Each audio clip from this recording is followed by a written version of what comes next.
கர்த்தருடைய பரிசுத்த நாமத்துக்கு மகிமை உண்டாவதாக. Glory be to the holy name of the Lord. யாத்ராகமம் 1ஆம் அதிகாரம் 21ஆம் வசனத்தை ஒரு விசை நாம் வாசிக்க கேட்கலாம். Exodus 1:21. மருத்துவச்சிகள் தேவனுக்கு பயந்ததினால் அவர்களுடைய குடும்பங்கள் தலைக்கும்படி செய்தார். மருத்துவச்சிகள் தேவனுக்கு பயந்ததினால் அவருடைய குடும்பங்கள் தலைக்கும்படி தேவன் செய்தார். Because the midwives feared God, the Lord made their houses to flourish. யாத்ராகமம் என்பது தேவனுடைய ஜனங்களுடைய வாழ்க்கை பயணமாக அது அமைந்தது. Exodus shows the journey of the children of Israel. அவர்கள் யாத்திரையை தொடங்கினார்கள். They began their journey.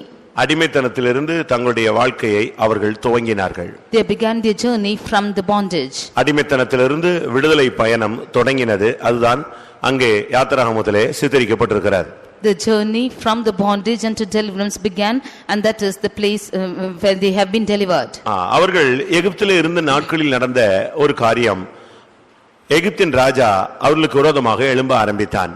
In the days that they were in the land of Egypt, the king of Egypt rose against them. காரணம், தேவனுடைய ஜனங்கள் ஏராளமானவர்களாய் இருந்தார்கள், பலத்தவர்களாக இருந்தார்கள். The reason was they were multiplied and they waxed very mightily. எப்பொழுதெல்லாம் தேவனுடைய ஜனங்கள் தங்களை பலப்படுத்திக் கொள்கிறார்களோ அப்பொழுதெல்லாம் சத்துரு அவர்களுக்கு விரோதமாய் எழும்புகிறதை நாம் வேத வசனத்திலே நாம் பார்க்க முடியும். From the word of God we can see that whenever the people of God waxed mightily in their strength, that time the enemy came against them. எப்பொழுது ஒருவன் ஆவிக்குரியவனாய் மாறுகிறானோ அப்பொழுது அவனுக்கு யுத்தங்கள் தொடங்குகிறது. Whenever one person is changing into a spiritual person, then is his battles beginning. எப்பொழுது ஒருவன் பிரதிஷ்டை உள்ளவனாய் மாற விரும்புகிறானோ அப்பொழுது அவனுக்கு போராட்டங்கள் ஆரம்பிக்கிறது. Whenever one is becoming consecrated, then is his struggles beginning. ஒருவன் பாவியாக இருக்கும் பொழுது அவனுக்கு போராட்டங்கள் கிடையாது. As long as one is a sinner, he has no struggles. ஆனால் பரிசுத்தவானாய் தன்னை அர்ப்பணிக்கும் பொழுது அவனுக்கு பயங்கரமான போராட்டங்கள் அவனை சூழ்ந்து கொள்கிறது. But when he is offering himself as to be a holy person, then is his struggles increasing.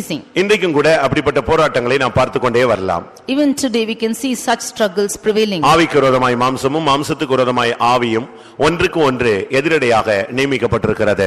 The spirit against the flesh and the flesh against the spirit is ordained. என்ன இந்த பார்வோன் என்ன செய்தான் தெரியுமா? What did Pharaoh do? தேவனுடைய ஜனங்கள் பலமாக இருக்கிறபடியால் அவர்கள் விருத்தி அடையக்கூடாது என்கிற ஒரு சிந்தை உள்ளவனாக இருந்தான்.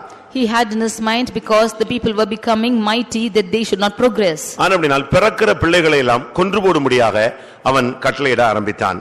Therefore he commanded the children who are given birth to be dead. பிள்ளை பிறக்கும்படியாக யாராவது பெண்கள் மருத்துவம் செய்யும் பொழுது அங்கே போய் சேர்ந்தால் மருத்துவச்சிகள் உடனடியாக அந்த பிள்ளையை பிரசவிக்கிறது வைக்கிறது போல வைத்து கடைசியில அதை கொன்று போட வேண்டும். The children who are going to be given birth, when they are coming to birth, these midwives should put them to death. இது 1ஆம் அதிகாரம் 16ல இருந்து நாம் பார்க்க முடியும். These we can see from first chapter verse 14 onwards. ஆண் பிள்ளையானால் கொன்று போடுங்கள், பெண் பிள்ளையானால் உயிரோடு இருக்கட்டும் என்று அவன் சொன்னான். He said, if it is a male child you can kill them, if it is a female child then you can let them alone. ஆனால் அந்த பார்வோனுடைய ஆலோசனைக்கு அந்த மருத்துவச்சிகள் செவி கொடுக்கவில்லை. But the midwives did not give hearken to the words of Pharaoh. தேவன் மருத்துவச்சிகள் நிமித்தம் தம்முடைய ஜனங்களுக்கு நன்மை செய்ய ஆரம்பித்தார். The Lord started to do good because of this midwives.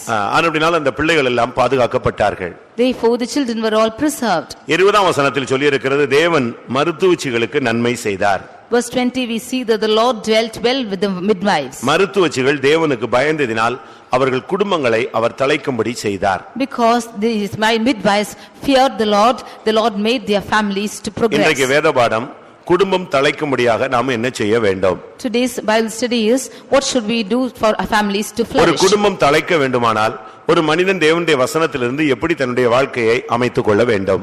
If a family should flourish, how should a man of God lead his life according to the word of God? இன்றைக்கு உலகத்திலே குடும்பங்கள் சிதைந்து போன தன்மைகளை தான் நாம் பார்த்துக்கொண்டே வர முடியும். Today we can see the families in the world are being scattered abroad. ஒரு காலத்தில் நன்றாய் இருந்த குடும்பங்கள் கூட இன்றைக்கு சீரழிந்து சிதைந்து போய்விட்டது. Even the families which were once in a good state have gone into disaster these days. எத்தனையோ ராஜ வம்சங்கள் அழிந்து போனதை நாம் பார்க்க முடியும். We see that many families have gone, have been Raja destroyed. வம்சங்கள் அழிந்து போனதை பார்க்க We முடியும். see the generation of the kings have been destroyed. எத்தனையோ பேரரசுகள் வீழ்ச்சி அடைந்ததை நாம் பார்க்க முடியும். We see that great emperors have been destroyed. இப்படி அநேக சம்பவங்களை உலக சரித்திரத்திலிருந்து வேத வசனங்களிலிருந்து நாம் விளங்கிக் கொள்ள முடியும். From the historical events and from the word of God we can understand many incidents like this. தாவீதின் குடும்பம் கூட ஒரு செழித்திருந்தது. ஆனால் அதுவும் கூட ஒரு காலகட்டத்திலே அது விழுந்து போன கூடாரம் போல மாறி போய்விட்டது. Even the family of David flourished at one time, but it became like a tabernacle fallen. விழுந்து போன தாவீதின் கூடாரத்தை கர்த்தர் எழுப்பி நிறுத்தினார் என்று வேதம் சொல்லுகிறது. We see that the word of God states that the fallen tabernacle of David was made to குடும்பம் rise. என்பது உலகத்தில் சொல்வார்கள் குடும்பம் ஒரு கோவில் என்று. We see in the world that the family is a church, ஆனா கோவில் ஒரு டெம்பிள். is a temple. குடும்பம் ஒரு கல்லறையை போலதான் இன்றைக்கு எல்லா இடங்களிலும் காணப்படுகிறது. But the families are found as sepulcher in many houses these நம்முடைய days. குடும்பங்கள் கோவில்களாக இருக்க வேண்டுமே தவிர கல்லறைகளாக இருக்கக்கூடாது. Our houses should be a temple and not a sepulcher. ஒரு தேவனுடைய பிள்ளையினுடைய குடும்பம் தழைக்க வேண்டும். A family, God's child and his family should flourish. இங்கே உட்கார்ந்து இருக்கிறீர்களே, இந்த சத்தத்தை கேட்கிறீர்களே, உங்களுடைய குடும்பங்கள் தழைத்திருக்கிறதா? You who are seated here, you who hear the word of God, is your family flourishing? தேவன் ஒரு குடும்பத்தை தழைக்க வைக்க என்ன செய்கிறார்? What does the Lord do to make a family to flourish? இல்லாவிட்டால் அந்த குடும்பம் தழைக்க அவர் எதை விரும்புகிறார்? Or what does he desire that the family should flourish? என்ன செய்தால் நம்முடைய குடும்பங்கள் தழைக்கும்? What should you do that your family will flourish? இந்த மருத்துவச்சிகள் தேவனுடைய பிள்ளைகள் அல்ல. These midwives are not the children of God. அவர்கள் ரட்சிக்கப்பட்டவர்களும் அல்ல. They have not been saved. அவர்கள் எகிப்தைச் சேர்ந்தவர்கள். They were belonging to Egypt. பார்வோனுடைய கட்டுப்பாட்டிலே இருக்கிறவர்கள். They were under the custody of Pharaoh. தேவன் ஒரு குடும்பத்தை அவர் தழைக்க வைக்க வேண்டுமானால் யாராக இருந்தாலும் அந்த குடும்பத்தை அவர் தழைக்க வைக்க முடியும். If the Lord wants to flourish a family, whomever he may be, the Lord will flourish him. அவர் நல்லோர் மேலும் அவர் தீயோர் மேலும் மழையை வருஷிக்க பண்ணுகிறார். He causeth his rain to pour upon the good and the bad. நல்லோர் மேலும் தீயோர் மேலும் அவர் சூரியனை உதிக்கச் செய்கிறார். He causes the sun to shine upon the good and the bad. இந்த மருத்துவச்சிகள் பார்வோனுடைய ஆளுகையிலே இல்லாவிட்டால் பார்வோனுடைய தேசத்திலே சேர்ந்தவர்களாக இருந்தாலும் அவர்கள் குடும்பங்களை தழைக்க வைத்த கர்த்தர் நம்முடைய குடும்பங்களையும் தழைக்க வைக்க வல்லவராக இருக்கிறார். Although these midwives belong to the custody of Pharaoh or ever in the land of Pharaoh, he made them to progress, even so he will progress our lives. முதலாவது நம்முடைய குடும்பம் தழைக்க நாம் என்ன செய்ய வேண்டும்? Firstly, for our family to flourish, what should we do? ரொம்ப சிம்பிளான ஒரு கான்செப்ட் தான். It's a simple concept. தன்னுடைய குடும்பத்திற்காக ஒரு மனிதன் எவ்வளவோ பிரயாசப்படுகிறான். A man is laboring hard for his family. எவ்வளவோ முயற்சி எடுக்கிறான். He is making so many efforts. ஆனால் வேதம் சொல்லுகிறது உன்னுடைய குடும்பம் தழைக்க வேண்டுமானால் முதலாவது நீ தேவனுக்கு பயப்பட வேண்டும். Firstly, if your family should flourish, then you should first fear the Lord. மருத்துவச்சிகள் தேவனுக்கு பயந்ததினால் அவருடைய குடும்பங்கள் தழைக்கும்படி தேவன் செய்தார். Because the midwives feared God, God made their houses to flourish. ஒரு தேவனுடைய பிள்ளை தேவனுக்கு பயந்தால் அவனுடைய குடும்பம் ஆசீர்வாதமாக இருக்கும். If a child of God fear God, then his family will be blessed. நாம் மனிதர்களுக்கு பயப்படுகிறோம். We are fearing men. மிருகங்களுக்கு பயப்படுகிறோம். We are fearing animals. பிசாசுக்கு பயப்படுகிறோம். We are fearing Satan. நம்மை விட அதிகாரம் உள்ளவர்களுக்கு பயப்படுகிறோம். We are fearing the authorities. பெற்றோர்களுக்கு சில நேரங்களில் பயப்படுகிறோம். We fear our parents sometimes. ஆனால் தேவனுக்கு பயப்படுகிறோமா? But are we fearing God? உன்னுடைய குடும்பத்தின் ஆசீர்வாதம் இதில் தான் மறைந்திருக்கிறது. Your family's blessings is hidden in this. நீ தேவனுக்கு பயப்படுகிற பயத்தை தான் கர்த்தர் எதிர்பார்க்கிறார். The fear of the Lord is what the Lord expects from you. எனக்கு பயப்படும் பயம் எங்கே என்று கர்த்தர் கேட்கிறார். The Lord asks, where is the fear which you fear me with? ஒரு தேவனுடைய பிள்ளை தனக்கு பயப்பட வேண்டும் என்பதிலே தேவன் கவனமாக இருக்கிறார். God is very careful that a child of God should fear him. மனுஷனுக்கு பயப்படுகிற பயம் நமக்கு தேவையில்லை. We should not have the fear of men. மனுஷருக்கு பயப்படுகிற பயம் கண்ணியை வருவிக்கிறது. The fear of God, fear of man will bring him snares. மல்கியா 1:6 பார்க்கும் பொழுது Malachi 1 chapter 6th verse. நான் எஜமானானால் எனக்கு பயப்படும் பயம் எங்கே என்று சேனைகளின் கர்த்தர் தமது நாமத்தை அசட்டை பண்ணுகிறவர்களுக்கு கேட்கிறார். The Lord of hosts is asking the people who are despising his name, if I be a master, where is my fear?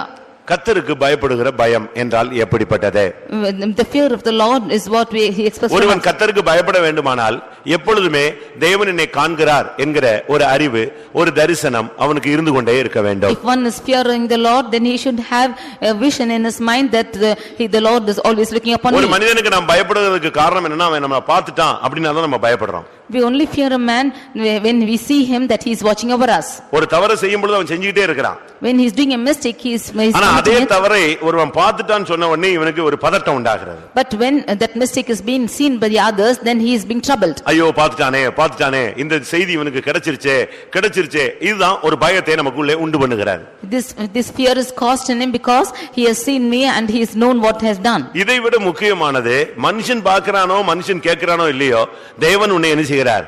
காண்கிறார். More than all this, whether man is looking at you or not, God is looking over you. உன்னுடைய உட்காருதல் உன்னுடைய எழுந்திருத்தல் இதையும் தேவன் அறிந்திருக்கிறார். Your sitting down and your standing up is known by the Lord. மனுஷன் முகத்தை பார்க்கிறான், தேவனோ உன்னுடைய உள்ளத்தின் ஆழங்களை ஆராய்ந்து அறிகிறார். Man is looking at your face, but the Lord searches out your hearts and அப்ப reins. கர்த்தருக்கு பயப்படுகிற பயம் என்று சொல்லுவது கர்த்தர் என்னை காண்கிறார் என்று சொல்லும் பொழுது அந்த அறிவை நீ பயன்படுத்தி உபயோகப்படுத்தி உன்னுடைய வாழ்க்கையை அமைக்கும் பொழுதுதான் அதுதான் கர்த்தருக்கு பயப்படுகிற பயத்தை உனக்குள்ளே கொண்டு வருகிறது. When you set your lives in the fear of the Lord and you deal accordingly, only then that brings the fear of the Lord into you.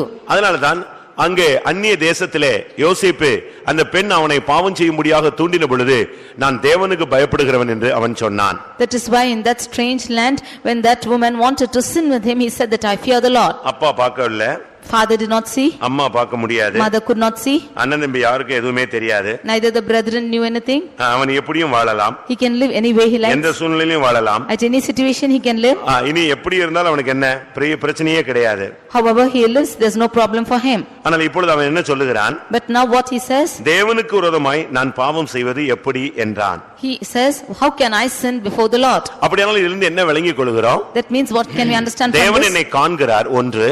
Firstly, God is seeing over me. இரண்டாவது நான் எது செய்தாலும் அது எந்த தவறு செய்தாலும் அது தேவனுக்கு விரோதமானது. Whatever mistake I commit, that is against the Lord.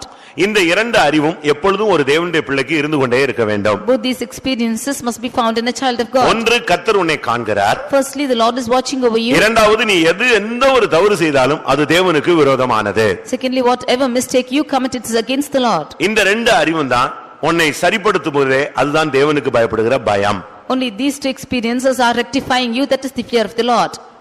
தாவீது பத்சேபாளுக்கு விரோதமாக பாவம் செய்தான். David sinned with Bathsheba. பத்சேபாளோடு அவன் தவறு செய்தான். He committed sin with Bathsheba. ஆனால் தேவனுடைய சமூகத்தில் வந்து அறிக்கை செய்யும் பொழுது அவன் என்ன சொல்லுகிறான்? But when he came and confessed in the presence of God, what he says? வேதம் என்ன சொல்லுகிறது? What does the word of God say? அவன் சொல்லுகிறான், நான் தேவரீர் ஒருவருக்கு விரோதமாகவே பாவம் செய்தேன். He says, I have sinned against the Lord God alone.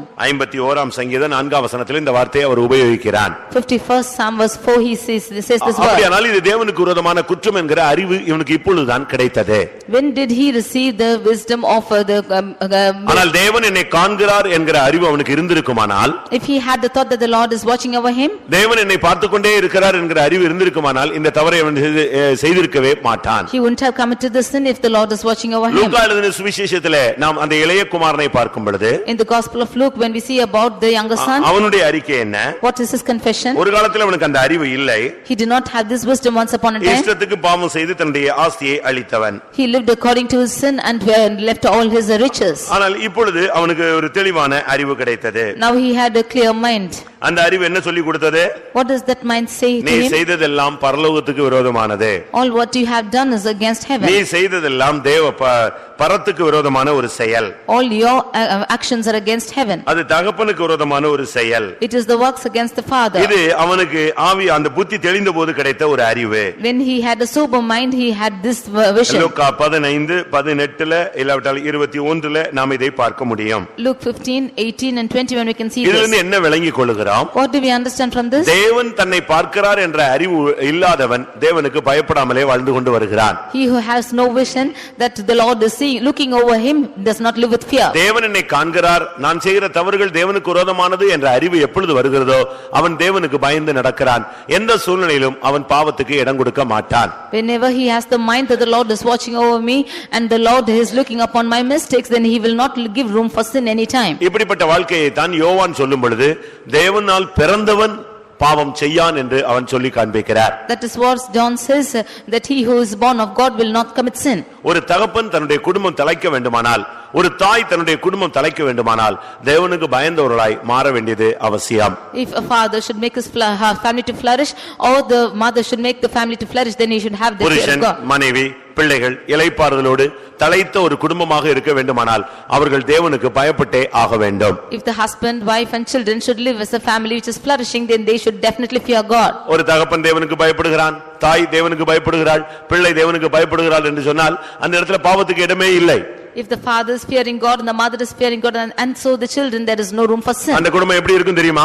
See how that family will be? 128ஆம் சங்கீதம் முழுவதும் அந்த குடும்பத்துக்குரிய வாக்குத்தத்தங்களும் அம்சங்களுமாக சொல்லப்பட்டிருக்கிறது.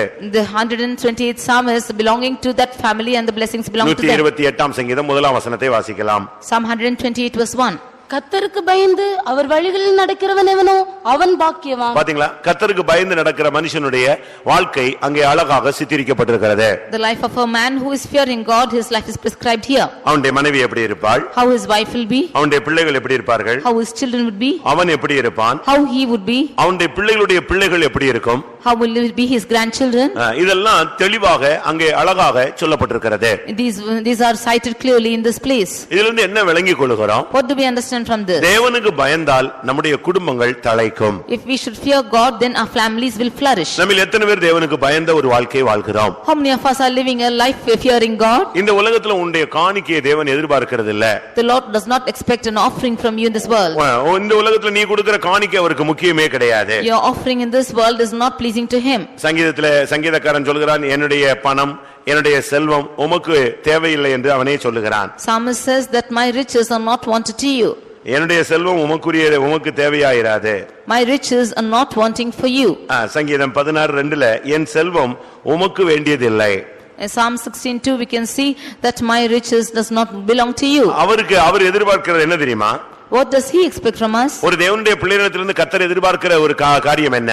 What is the matter that the Lord expects from a child of God? உபாகமம் 10ஆம் அதிகாரம் Deuteronomy chapter 10 12-13 வசனங்களை வாசிப்போம். 12 and 13.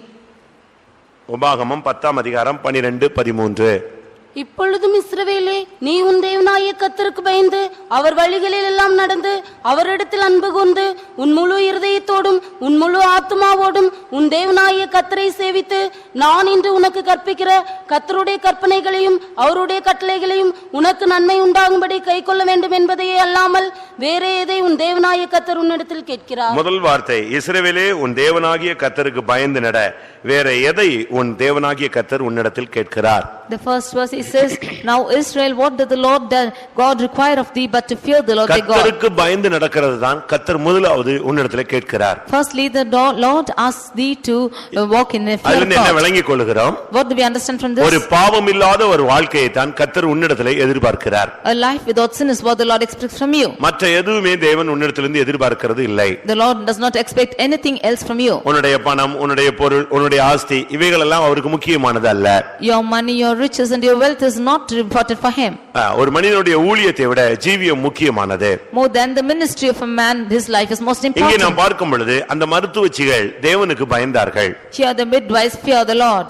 அவர்கள் பார்வோனுடைய வார்த்தையை விட தேவனுடைய வார்த்தைக்கு செவி கொடுத்தார்கள். They hearkened to the words of God more than the words of Pharaoh. அவர்களுக்குள்ளேயே ஒரு இரக்க சிந்தை உண்டானது. Inside them they had mercy. தன்னுடைய தொழிலில் தவறு செய்யக்கூடாது என்பதில் அவர்கள் தீர்மானமாய் இருந்தார்கள். They had a decision that they should not fail or make a mistake in their business. ஒரு ஆண் பிள்ளையை கொல்லுவது பாவம் என்று அவர்கள் எண்ணினார்கள். They felt that killing a male child is a sin. ஜெய ஜீவியத்தை எப்பொழுதுமே நாம் அழித்து போடக்கூடாது. We should never destroy overcoming life. ஜெய ஜீவியத்தை எப்பொழுது அழிக்கிறோமோ அப்பொழுது நாமே நம்முடைய தலையில மண் அள்ளி போட்டுக் கொள்கிறோம். Whenever we destroy our overcoming life, then we are putting earth upon our head. இன்னைக்கு अनेक குடும்பங்கள் தலைக்காமலே போய்விட்டது. Today many families did not flourish. அது உளுந்த உடனே சொல்லுவாங்க, ஆடின ஆட்டத்தை பாத்தியா, எவ்வளவு ஆடினா, கடைசில பாரு இப்ப குடும்பம் இல்லாம போயிருச்சுன்னு சொல்லுவாங்க. And some of them will say, see how he had well danced, now his family is nothing. உங்களுடைய குடும்பம் தலைக்கணும்னு ஆசைப்படுறீங்களா? Do you want your family to flourish? உங்களுடைய குடும்பம் தலைக்கணும்னா நாம் செய்ய வேண்டிய முதல் முக்கியமான ஒரு காரியம் தேவனுக்கு பயந்த ஒரு வாழ்க்கைக்குள்ளே நாம் வர வேண்டும். If you want your family to flourish, first most prominent thing which you have to do is to fear God. தேவன் என்னை காண்கிறார். God is watching over me. நான் செய்யற தவறுகள் தேவனுக்கு விரோதமானது. The mistakes which I commit is against the Lord. இது இப்ப ஆணி அடிச்ச மாதிரி உங்க மனசுல நீங்க அடிச்சு வச்சுக்கோங்க. You should nail it as a nail in your head. நீங்க உங்களை எங்க கொண்டு போய் விட்டாலும் நீங்க பாவம் செய்ய மாட்டீங்க. Wherever you go, you will never commit sin.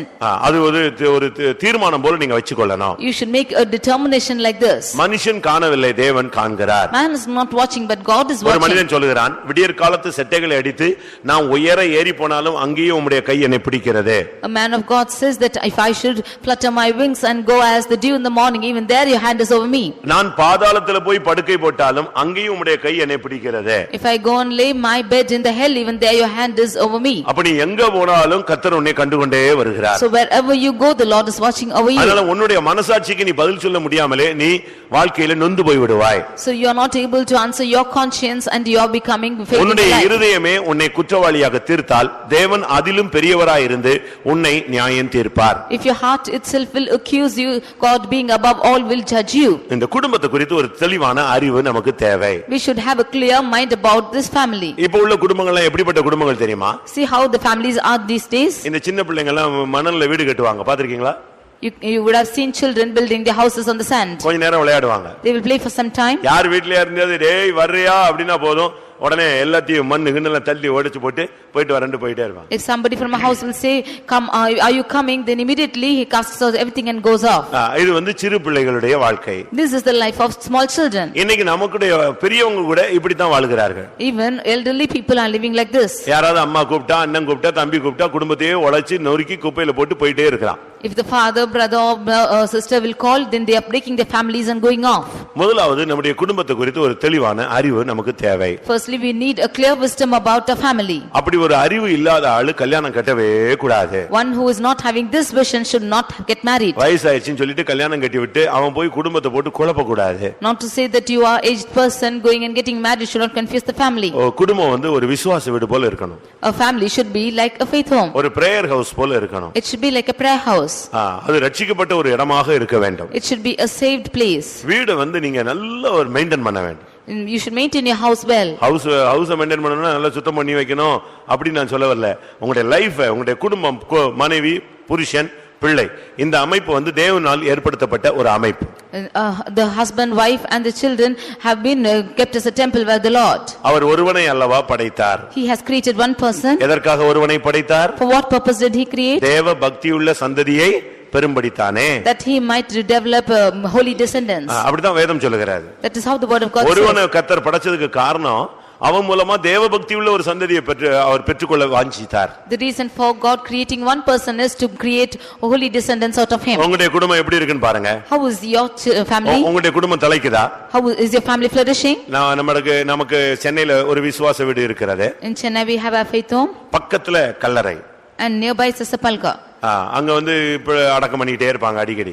And they will always come and செத்து போன ஜனங்களை கொண்டு வந்து அடக்கம் பண்ணுகிற ஒரு கல்லறை. They will come and bury their dead bodies there. அந்த பக்கத்துல அந்த கிராமத்துல ஒரு ஃபேமிலி இருந்தது. There is a nearby village and the family is there. அவன் ஒரு குடிகாரன். He was a drunkard. அந்த குடிகாரன் டெய்லி குடிச்சிட்டு வந்து மனைவி பிள்ளையை அடிச்சிட்டே இருப்பான். The drunkard will drink every day and beat his wife and children. நான் சொல்றது உண்மையான ஒரு சம்பவம். This is a true incident which I say. Daily குடிப்பான், சாயங்காலம் வந்தா வீடு ஒரே கபலீகரமா இருக்கும். Every day he used to drink and come and make a daily மனைவிக்கு அடி சண்டை, ரோட்ல கிடந்து அடிக்கிறது இழுக்கிறது கேவலமாக இருக்கும். Every day he used to fight with his wife and beat them and beat them to roads. அவங்களுக்கு ஒரே ஒரு மகள். And they had only one son. ஒரே ஒரு மகள். Only one daughter. அந்த பிள்ளை டெய்லி அவங்க அப்பாட்ட சொல்லுவான், அம்மாவை அடிக்காத, குடிச்சிட்டு வராத, கேவலமா இருக்கு, எனக்கு ஸ்கூலுக்கு போக வெக்கமா இருக்கு, மத்தவங்க எல்லாம் என்னை தப்பா பாக்குறாங்க, இப்படியே சொல்லிக்கொண்டே வந்தாள். The daughter will always say, do not come drinking and beat my mother and make agony out here. ஒரு லிமிட்டுக்கு பிறகு அந்த பிள்ளை வளர்ந்து விட்டாள். After limit the child grew. ஒரு 10-15 வயசு வந்துருச்சு. It was 15 years. அப்பவும் அந்த பிள்ளை எவ்வளவோ சொல்லி பார்த்தா, எனக்கு ஸ்கூலுக்கு போக வெக்கமா இருக்கு, ஸ்கூல்ல படிக்கிற பிள்ளைங்க மத்தியில அசிங்கமா இருக்கு, எவ்வளவோ சொல்லி பார்த்துச்சு அந்த பிள்ளை. Even at the time she said that I am ashamed to go to school and my students are all watching like this. அவர் குடிச்சிட்டு வந்த உடனே இந்த அம்மாவை சண்டையை ஸ்டார்ட் பண்ணும், அவர் உடனே அடியை ஸ்டார்ட் பண்ணுவாரு, இப்படியே போச்சு. கடைசியில் அந்த பிள்ளை வந்து இப்படி ஒரு வாழ்க்கையே வேண்டாம்னு சூசைட் பண்ணி செத்து போயிடுச்சு. One day every day the father used to drink and the mother used to fight like this, the quarrel used to go on. One day she decided that not to live and suicided and died. ஒரே ஒரு பிள்ளை, அதுவும் செத்து போயிடுச்சு. Only one daughter, she died. அதுக்கு பிறகு பாத்தீங்கன்னா இந்த புருஷனும் இந்த மனைவியும் daily கல்லறையில உட்கார்ந்திருப்பாங்க. After that you should see this husband and wife every day they'll go and sit in the sepulchre. இவன் காலையில எந்திரிச்ச உடனே கல்லறையில வந்து உட்கார்ந்து அழுவான். கொஞ்ச நேரம் இவன் வேலைக்கு போட்ட பிறகு அவ வந்து அழுவா. In the morning, after he gets up, he will come to the burial ground and he'll sit and cry. And after that, wife will come and sit and cry. இப்ப நான் குடிக்க மாட்டேன்னு கல்லறையில போய் உட்கார்ந்து சத்தியம் பண்ண ஏதாவது நடக்குமா? He will come to the burial ground and say that I will never, and promise that he will not drink anymore. நான் குடிக்கவே மாட்டேன், நீ வெளியே வான்னா எப்படி வரும் அந்த பிள்ளை?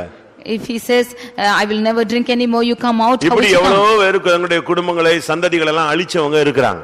Like this, many of them have spoiled their descendants and their families. தேவனுக்கு பயப்படுகிறவனுடைய குடும்பத்தை கர்த்தர் தழைக்க வைக்கிற தேவனாக இருக்கிறார். The Lord will cause the family which is fearing the Lord to flourish. குடும்பத்தை எப்படி நடத்தணும்னு ஒரு சிலருக்கு தெரியவே தெரியாது. கல்யாணத்தை கட்டி வச்சிடறாங்க, நாங்களும் கட்டி வச்சிடறோம், இவங்களும் கட்டிட்டு போயிடறான். என்ன சொன்னாலும் அன்னைக்கு ஆமென், என்ன உடன்படிக்கையில நீங்க இன்னொரு காமன் நேரம் சொல்ல சொன்னா கூட வாழ்விலும் தாழ்விலும் சொல்லிக்கிட்டே இருப்பான். Some of them do not know how to lead their families. If we are asking them to promise again and again, they will keep on saying like this. இப்படிலாம் ரொம்ப பேர் இருக்காங்க. Like this, many of them are living. ஆனா அவங்களுடைய குடும்பத்துக்காக என்ன செய்யணும்னு தெரியாது. குடும்பத்தை பத்தி நடத்தவே தெரியாதவனை கொண்டு போய் கல்யாணத்துல இறக்கி விட்டா அவன் குடும்பத்தை சிதைச்சுக்கிட்டே தான் இருப்பான், உடைச்சுக்கிட்டே தான் இருப்பான். One who doesn't know how to lead the family, if you are getting them married, then he will keep breaking that family. நான் சொன்னேன் குடும்பம் ஒரு கோவில், அத நல்லா நீங்க கட்டி அழகான ஒரு கோவிலா கட்டி எழுப்பணும். I said that the family is a temple and you should build that in a beautiful way. நீ அத கல்லறையாக கட்டக்கூடாது. You should not make it a sepulcher. அது ஒரு டெம்பிளா நீ அழகா கட்டி எழுப்பு. You should beautifully build it as a temple. ஆதியாகமம் 47ஆம் அதிகாரம். குடும்பம் தலைக்க சில காரியங்களை உங்களுக்கு நான் சொல்லுகிறேன். I tell you certain things for the family to ஒன்று flourish. தேவனுக்கு பயப்படுதல். First leads to fear God. இரண்டாவது யோசேப்பின் ஆவி நமக்கு தேவை. Secondly, we need the spirit of Joseph. ஆதியாகமம் 47ஆம் அதிகாரம் 12ஆம் வசனம். Genesis 47:12. யோசேப்பு தன் தகப்பனையும் தன் சகோதரரையும் தன் தகப்பனுடைய குடும்பத்தார் அனைவரையும் அவரவர்கள் குடும்பத்திற்கு தக்கதாய் ஆகாரம் கொடுத்து ஆதரித்து வந்தான். அங்கே யோசேப்பு தன்னுடைய குடும்பத்தார் அனைவரையும் ஆகாரம் கொடுத்து ஆதரித்து வந்தான். Here Joseph is nourishing all his household members with bread. குடும்பத்தை ஆதரிக்கிறவர்கள் தான் குடும்பத்தை தலைக்க வைக்க முடியும். One who is nourishing his family alone can make his family to flourish. பயங்கரமான பஞ்சமான ஒரு காலம். It was a terrible scarcity. சொந்த தேசத்துல ஒண்ணுமே கிடையாது. In his own land there is nothing. ஒரு நிர்பந்தமான நிலவரத்துல அந்த குடும்பங்க போகக்கூடிய ஒரு சூழ்நிலை. That family went there in a desperate situation. ஆனா யோசேப்பு தன்னுடைய தகப்பன், தன்னுடைய சகோதரர், தன் தன்னுடைய குடும்பத்தார் எல்லாரையும் கொண்டு வந்து ஆகாரம் கொடுத்து ஆதரித்து வந்தான். But Joseph brought his father, brethren and father's household, all of them, and provided them bread. உன்னுடைய குடும்பத்தை நீ ஆதரிக்க கூடியவனாய் இருக்க வேண்டும். You should be the one nourishing your family. ஒரு யோசேப்பின் ஆவி உனக்குள்ளே இருக்க வேண்டும். You should have the spirit of Joseph. யோசேப்பின் ஆவி எப்படிப்பட்ட ஆவி தெரியுமா? You know how the spirit of Joseph is? அவனுக்கு அம்மா இருந்துச்சு, ஒரே ஒரு தம்பி இருந்தான். He had only one mother and his only brother. அது எங்க அம்மாவையும் என் தம்பியையும் தான் பாப்பேன் அப்படின்னு அவன் சொல்லவே இல்லை. He never said that I will look upon my mother and my brother alone. தன்னுடைய தகப்பன், தன்னுடைய சகோதரர், தன்னுடைய தகப்பன் வீட்டார் அனைவர் எல்லாரையுமே அவன் ஆதரித்த ஒரு மனிதன். He was nourishing his father, his brethren and all his father's household. முழு குடும்பத்தையும் ஆதரிக்கக்கூடிய ஒரு தன்மை, அறிவு, பக்குவம் அவனுக்கு இருந்தது. He had the tendency to nourish the whole family. அவன் வந்து தேவனிடத்தில் கற்றுக்கொண்டான். He learned it from God. அவன் ஒரு சிறைச்சாலையில கிடந்த ஒரு அடிமையாக இருந்த மனிதன். He was found in the prison under bondage. ஒரு புறக்கணிக்கப்பட்ட ஒரு வாழ்க்கை வாழ்ந்தவன். He was living a scattered life. ஒரு அனாதை போல அந்நிய தேசத்திலே சுற்றி திரிந்த ஒரு ஆள். He was walking as a stranger and as an orphan. ஆனா அவனுடைய மைண்ட்ல தெய்வீகம் இருந்துகிட்டே இருந்துச்சு. But he had the fear of God always in his mind. அங்க பாருங்க 3 காரியங்கள் வாசியுங்க. You can read that in here. தன் தகப்பன், தன் சகோதரர், தன் தகப்பன் குடும்பத்தார் அனைவர் 3 குரூப் ஜனங்களையும் அவன் பராமரித்தான். He nourished 3 groups of people, his father, brethren and father's household. இவங்க எல்லாம் எப்படிப்பட்ட ஆளுங்க தெரியுமா? See how these people are. தகப்பனுடைய வீட்டார் எப்படிப்பட்டவங்க தெரியுமா? You know how the father's household are. அவனுடைய சகோதரர்கள் எல்லாம் எப்படிப்பட்டவங்க தெரியுமா? Do you know how his brethren are? சொல்லுங்க. யோசேப்புன்னா உயிரை கொடுக்கிறவனா உயிரை எடுக்கிறவனா? If it is Joseph, will they give life or take his life? சொல்லுங்க. யோசேப்புன்னு சொன்னா இவங்க எல்லாம் உயிரை கொடுத்துருவாங்களா இல்ல உயிரை எடுப்பாங்களா? Will they give life to Joseph or take him out? அவன் தூரத்துல வர்றானவனே டேய் வந்துட்டான், இன்னைக்கு வசமா சிக்கிட்டான், இவனை இன்னைக்கு எரிஞ்சிரணும், கொன்னே போடணும், எப்படி வாக்குத்தத்தத்தை நிறைவேறுது பார்க்கலாம் அப்படின்னு சொன்ன ஆளுங்க அவங்க எல்லாம். They were the ones who said that we will kill him when he came afar off. ஏன்னா ஒவ்வொருத்தன் கேரக்டர் எப்படிப்பட்ட கேரக்டர் தெரியுமா? Because each one's character is like this. தம்பின உடனே கழுத்தை பிடிச்சிருக்க மாட்டான், கழுத்தை பிடிச்சிட்டான்னா அவன் கழுத்தை எரிச்சிட்டான்னு அர்த்தம். If it is a brother means if he should hold on to his neck then he will kill him. அவங்க வந்து ஒவ்வொருத்தனும் ஒருத்தன் சர்ப்பம். One is a serpent. ஒருத்தன் வந்து கழுதை. One is an ass. ஒருத்தன் ஓநாய். One is a wolf. ஒருத்தன் சிங்கம். One is a lion. இப்படி ஒவ்வொன்னும் ஒவ்வொரு கேரக்டர்ல உள்ள ஆளுங்க. இவர்களை கூட இவன் நேசிச்சு அழகா பராமரிச்சான். Each of them has one character, even them he could love and he could nourish them. நீங்க இந்த விஷயத்துல அந்த சகோதர ஸ்நேகத்தை விட்டு கொடுக்கவே கூடாது. Today you should understand that you should not leave your brotherly love. ஒரு தெய்வீக மனப்பான்மை இருந்தாதான் குடும்பங்கள் தழைக்கும். Only if you have a divine mind, then your families will flourish. ஒரு சிலர் சொல்லுவாங்க நானு என் மனைவி என் பிள்ளை இப்படியே உட்கார்ந்துக்குவோம்னு சொல்லுவாங்க. இப்படி இருந்துட்டு கடைசியா செத்து போன போது இந்த மூணு பேர் தான் உட்கார்ந்திருக்கணும். Some of them will say that I and my wife and my child, and finally when they die only three of them should sit. ஒரு சிலர் சர்ச்சில் கூட பாருங்க யார்ட்டையும் மிங்கிளே ஆக மாட்டாங்க. ஒரு வீட்டுல கல்யாணம் போக மாட்டான், ஒரு வீட்டுல ஏரியா பிரேயர் போக மாட்டான், ஒரு வீட்டுல சாவு போக மாட்டான். திருப்பி நீ செத்தாலும் ஒருத்தனும் வர மாட்டான், நீ கல்யாணம் கட்டினாலும் ஒருத்தனும் வர மாட்டான். Some of them even in the churches they will not mingle with anybody, they will not go for any marriages or for any death or for any functions. Even for your sake it will be like that. குடும்பம் தலைக்கணும்னா நீ குடும்பத்தை ஆதரிக்க கூடியவனா இருக்க வேண்டும். If the family should flourish, you should be the one nourishing your family. ஒரு தெய்வீக சிந்தையோடு நீங்கள் குடும்பங்களை கட்டி எழுப்புங்கள். With a divine thought you should build up your family. இன்னும் நான் இதை சொன்ன உடனே பத்தியா பாஸ்டர் சொல்லிட்டாங்க, அதனால எல்லா அண்ணன் தம்பி எல்லாம் வருவான், நீ சோற போட்டுக்கிட்டே இரு அப்படிம்பாங்க ஒரு சிலர். Some of them will say because pastor told like this, all my brothers will come, you should feed them. வந்தா சாப்பாடு போடுறது தப்பு அல்ல. Not if they come, if you should feed them, it's not wrong. நான் அதுக்கு உங்களுக்கு மறுமொழி கொடுக்கிறேன். And I will reply you again. ஆதியாகமம் 30ஆம் அதிகாரம் 30ஆம் வசனத்துல யாக்கோபு சொல்றான், நான் உங்க குடும்பத்தையே பார்த்தா என் குடும்பத்தை என்னைக்கு பார்க்கிறது அப்படின்னு கேட்டான். Genesis 30:30 he says that if I should look at your family, who will look at me? ஆதியாகமம் 30:30. நான் வரும் முன்னே உமக்கு இருந்தது கொஞ்சம், நான் வந்த பின் கர்த்தர் உம்மை ஆசீர்வதித்ததினால் அது மிகவும் பெருகியிருக்கிறது. இனி நான் என் குடும்பத்துக்கு சம்பாத்தியம் பண்ணுவது எப்பொழுது என்றான். இனி நான் என் குடும்பத்துக்கு சம்பாத்தியம் பண்ணுவது எப்பொழுது? He says, now when shall I provide for my own house also? ஒரு சிலர் சம்பாதிச்சு கொடுத்துக்கிட்டே இருப்பாங்க, இங்க இவங்க பிள்ளைகளுக்கு சாப்பாடு இருக்காது. அப்படி இந்த அதாவது குடும்பத்தை நடத்த ஒரு சரியான நாலேஜ் நமக்கு தேவை. We need a proper mind to lead the family, that we should earn and not only provide to our family. ஒரு 20 வருஷம் இவன் மாமனார் வீட்ல அடிமை போல உட்கார்ந்துட்டே இருந்தான். For 20 years he was a bondage under his father-in-law's house. ஆனா இப்போ என்ன நடந்தது? But now what happened? இவன் சொல்றான், இனிமே என்னுடைய குடும்பத்துக்கு நான் சம்பாத்தியம் பண்ணணும்னு ஆசைப்படுறேன். Now he says that he desires to provide for his own house. என் ஃபேமிலியை என் பிள்ளைகளை பார்க்கணும்னு ஆசைப்படுறேன். I desire to look after my own family and children. அதனால நான் என்னுடைய வழியில போனாதான் எனக்கு சரியா வரும். If I should leave this place alone, it will be right. இருந்து என்ன விளங்கி கொள்கிறோம்? What do we understand from this? குடும்பத்தை ஆதரிக்கணும், அண்ணன் தம்பி எல்லாம் தேவை. ஆனா அதே நேரத்துல அண்ணன் தம்பி தான் வாழ்க்கைன்னு நீ போய் உன்னுடைய குடும்பத்தை நடுத்தருல விட்டு விட கூடாது. You need your brethren and you should provide for them, but thinking that they are only your own, you should not leave your family. ஆபத்தில் உதவவே சகோதரன் பிறந்திருக்கிறார். For to help in the times of danger is the brother born. உன்னுடைய அண்ணனுக்கோ தம்பிக்கோ உன்னுடைய குடும்பத்துல யாருக்கோ கஷ்டம்னா நீ அவர்களை ஆதரிக்க வேண்டியது உன்னுடைய கடமை. For your brother or your younger brother, it is needful for you to help them in times of need. அது தவறு கிடையாது. அது மனைவியும் தடுக்க கூடாது, புருஷனும் தடுக்க கூடாது. That should not be a harm, whether it be for a wife or a husband. ஆனா அதே நேரத்துல But at the same time, எங்க அண்ணன் தான் முக்கியம், எங்க அக்கா தான் முக்கியம், மனைவி முக்கியம் இல்ல, புருஷன் முக்கியம் இல்ல, அப்படிப்பட்ட ஸ்டேட்மென்ட்கள் குடும்பத்தை நொறுக்கி விடுகிறது. one who says that my mother, my sister or my brother is most important, then you will spoil a family. அப்படிப்பட்டவங்க கல்யாணம் கட்டாமலே அண்ணன் தம்பியோடு இருந்து கொண்டே இருக்க வேண்டும். Such people could live with the brothers and sisters without getting married. ஏன்னா அவங்களுக்கு குடும்பத்தை கட்டி எழுப்ப தெரியாது. Because they do not know how to build their family. குடும்பத்தை கட்டி எழுப்ப தெரியாதவனுக்கு குடும்ப வாழ்க்கை அவசியம் இல்லை. One who doesn't know how to build that family life is not needful for them. பைபிள்ல தீக்குருவிகளை குறித்து சொல்லி இருக்கிறது. We read about ostriches in the word of God. அந்த தீக்குருவி என்ன செய்யும் தெரியுமா? முட்டை இட்டுட்டு அது பாட்டு போயிட்டே இருக்கும். The ostrich will lay its leg and just walk off. அது யாராவது மிதிச்சிடுவாங்களே, அது பொரிக்குமா, அது அடகாக்கணுமே, அந்த அறிவே அதுக்கு கிடையாது. It will not have a mind if somebody will walk over it and break it, or if the chick should be burst out. அது தீர்க்கதரிசன புத்தகங்கள்ல அழகாக சொல்லி இருக்கிறது. We can read that in the prophetical book. நாம் அப்படி இருக்க கூடாது. We should not be found like நம்முடைய that. குடும்பத்தை குறித்து எப்பொழுதுமே ஒரு கவனம் இருந்துகிட்டே இருக்க வேண்டும். We have always a thought about a family. நம்ம அலைந்து திரிஞ்சு சம்பாதிக்கிறது, கஷ்டப்படுறது, பாடுபடுறது எல்லாமே நம்முடைய சந்ததிகளுக்காக தான். We are just going about and earning just for our descendants. நீ அந்த வேலையை நீ சரியான விதத்துல செய்ய வேண்டும். You should do this work in a right manner. ஒன்று நீ தேவனுக்கு பயப்படுவது, இரண்டாவது நீ தேவனுடைய குடும்பத்தை நீ ஆதரிக்க வேண்டியது அவசியம். Firstly, you should fear God. Secondly, you should nourish your family.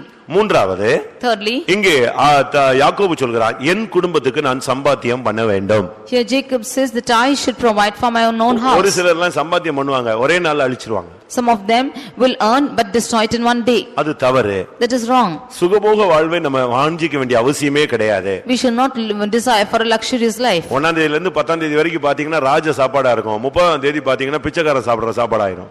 You will have the king's meat from 1st to 10th and after that on 30th you will have a beggar's meat. இவங்களுக்கு அந்த வரவை வச்சு செலவு செய்யக்கூடிய அந்த capacity இல்ல.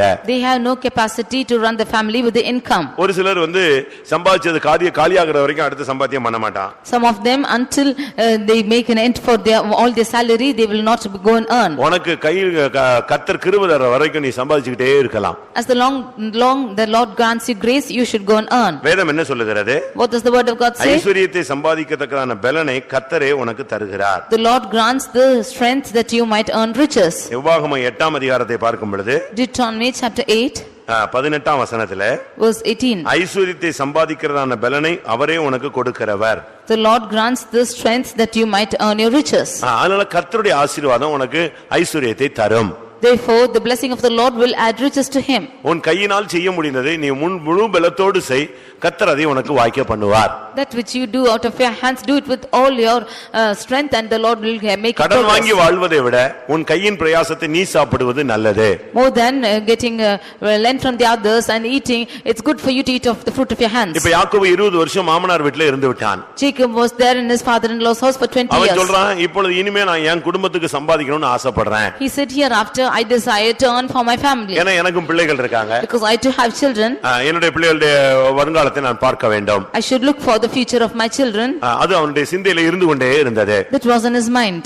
இன்னைக்கு பாருங்க இன்னைக்கு சம்பாத்தியங்கிறது ரொம்ப கஷ்டமான ஒரு காரியம். Today earning is most difficult. இரண்டாவது ஏர்னிங் நம்முடைய குடும்பத்துக்கு காணுதான்னு பார்த்தா அது அதைவிட கஷ்டமானது. And the earning to meet our family's needs is most important is very difficult. ஏனென்றால் இன்னைக்கு உள்ள நம்முடைய வாழ்க்கை முறையில நம்முடைய தேவைகள் அதிகரித்துக் கொண்டே வருகிறது. Because the needs for our daily needs are increasing. ஒவ்வொரு இடத்துல பயங்கரமான செலவுகளை நாம் செய்ய வேண்டியிருக்கிறது. And we have to expend more in some places. Budget தாக்கல் செய்றோம் ஆனாலும் நிதி பற்றாக்குறை வந்துகிட்டே தான் இருக்கு. Although the budget is being put every year there is every shortcoming everything. நம்ம என்னெல்லாமோ பிளான் போடுறோம் அது இன்னொரு பிளான்ல போயிட்டே இருக்கு. We have different plans but it's going in different angles. படிப்புக்கே நம்ம எவ்வளவு செலவழிக்க வேண்டியிருக்கு. For education we have to spend a lot. ஒரு சிலர்லாம் தன்னுடைய Dressக்காகவே கணக்கொலக்கலாம் செலவழிக்கிறாங்க. Some of them spend lavishly for their dressing. செருப்புக்காக பயங்கரமா செலவழிக்கிறவங்க இருக்காங்க. For their footwear they are spending a lot. ரொம்ப சிம்பிளா நீங்க வாழ்ந்து பழகிட்டீங்கன்னா இந்த விசுவாச மார்க்கத்துல நீங்க தைரியமா போயிட்டே இருக்கலாம். If you practice to live a simple life you can boldly go on in this faith life. வாழ்க்கை முறையை நீங்க எளிமையா மாற்றுங்க. உங்களுடைய தேவைகள் நிறைவாக உங்களுக்கு இருக்கும். You make your lifestyle simple and all your needs will be satisfied. கால்ல போடுற செருப்புக்கு நம்ம 1000 ரூபாய் செலவழிக்க வேண்டிய அவசியம் இல்லன்னு நான் நினைக்கிறேன். I think there is no need for us to spend 1000 rupees for our footwears. வீட்ல 1000 ரூபாய் போட்டு கால்ல போட்டு தேய்ச்சிட்டே இருப்பீங்களா? Will you give 1000 rupees and just always put it over your legs? அது மாடலா வந்த உடனே மாட்டிக்கிறீங்க. If it's coming in a model then you will put it on. நான் சொல்றது உங்களுக்கு ஒருவேளை கஷ்டமா இருக்கும். It might be difficult to you. நீ கஷ்டப்படுறத நீ அனாவசியமா வீணாக்க கூடாது. பிற்காலத்துல உன்னுடைய தேவைகளுக்கு அதை வைப்பது நல்லது. But what you are laboring hard you should not lavishly spend it but in the later times it will be good for you. ஒரு சிலர்லாம் ரொம்ப அசால்ட்டா பேசுவாங்க. இன்னைக்கு சம்பாதிக்கிறோம் நாளைக்கு இருக்குமோ இல்லையோன்னு. நாளைக்கு போய் அடுத்த வீட்ல போய் வாசல்ல நிப்ப கடனுக்கு. Some of them will speak like this that who will see that whether we live for tomorrow or not but next day they will go and lend. நம்முடைய ஆளுங்களுக்கு கர்த்தர் ஆசீர்வதிப்பார் என்கிற விசுவாசத்தை காட்டிலும் more than the faith that the Lord will bless us.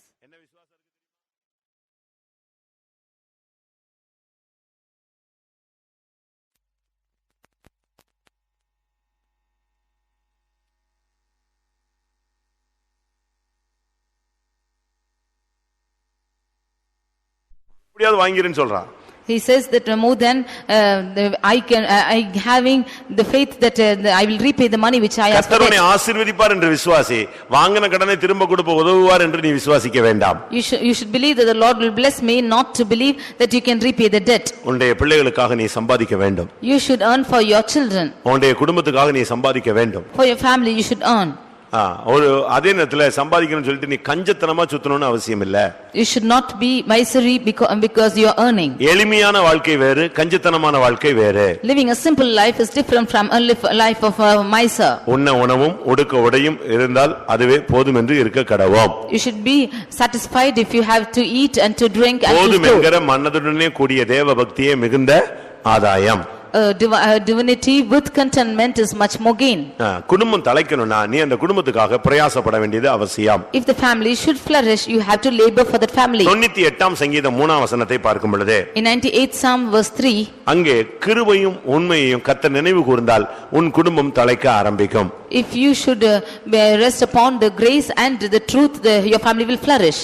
அவர் இஸ்ரவேல் குடும்பத்துக்காக தமது கிருபையையும் உண்மையும் நினைவு கூர்ந்தார்.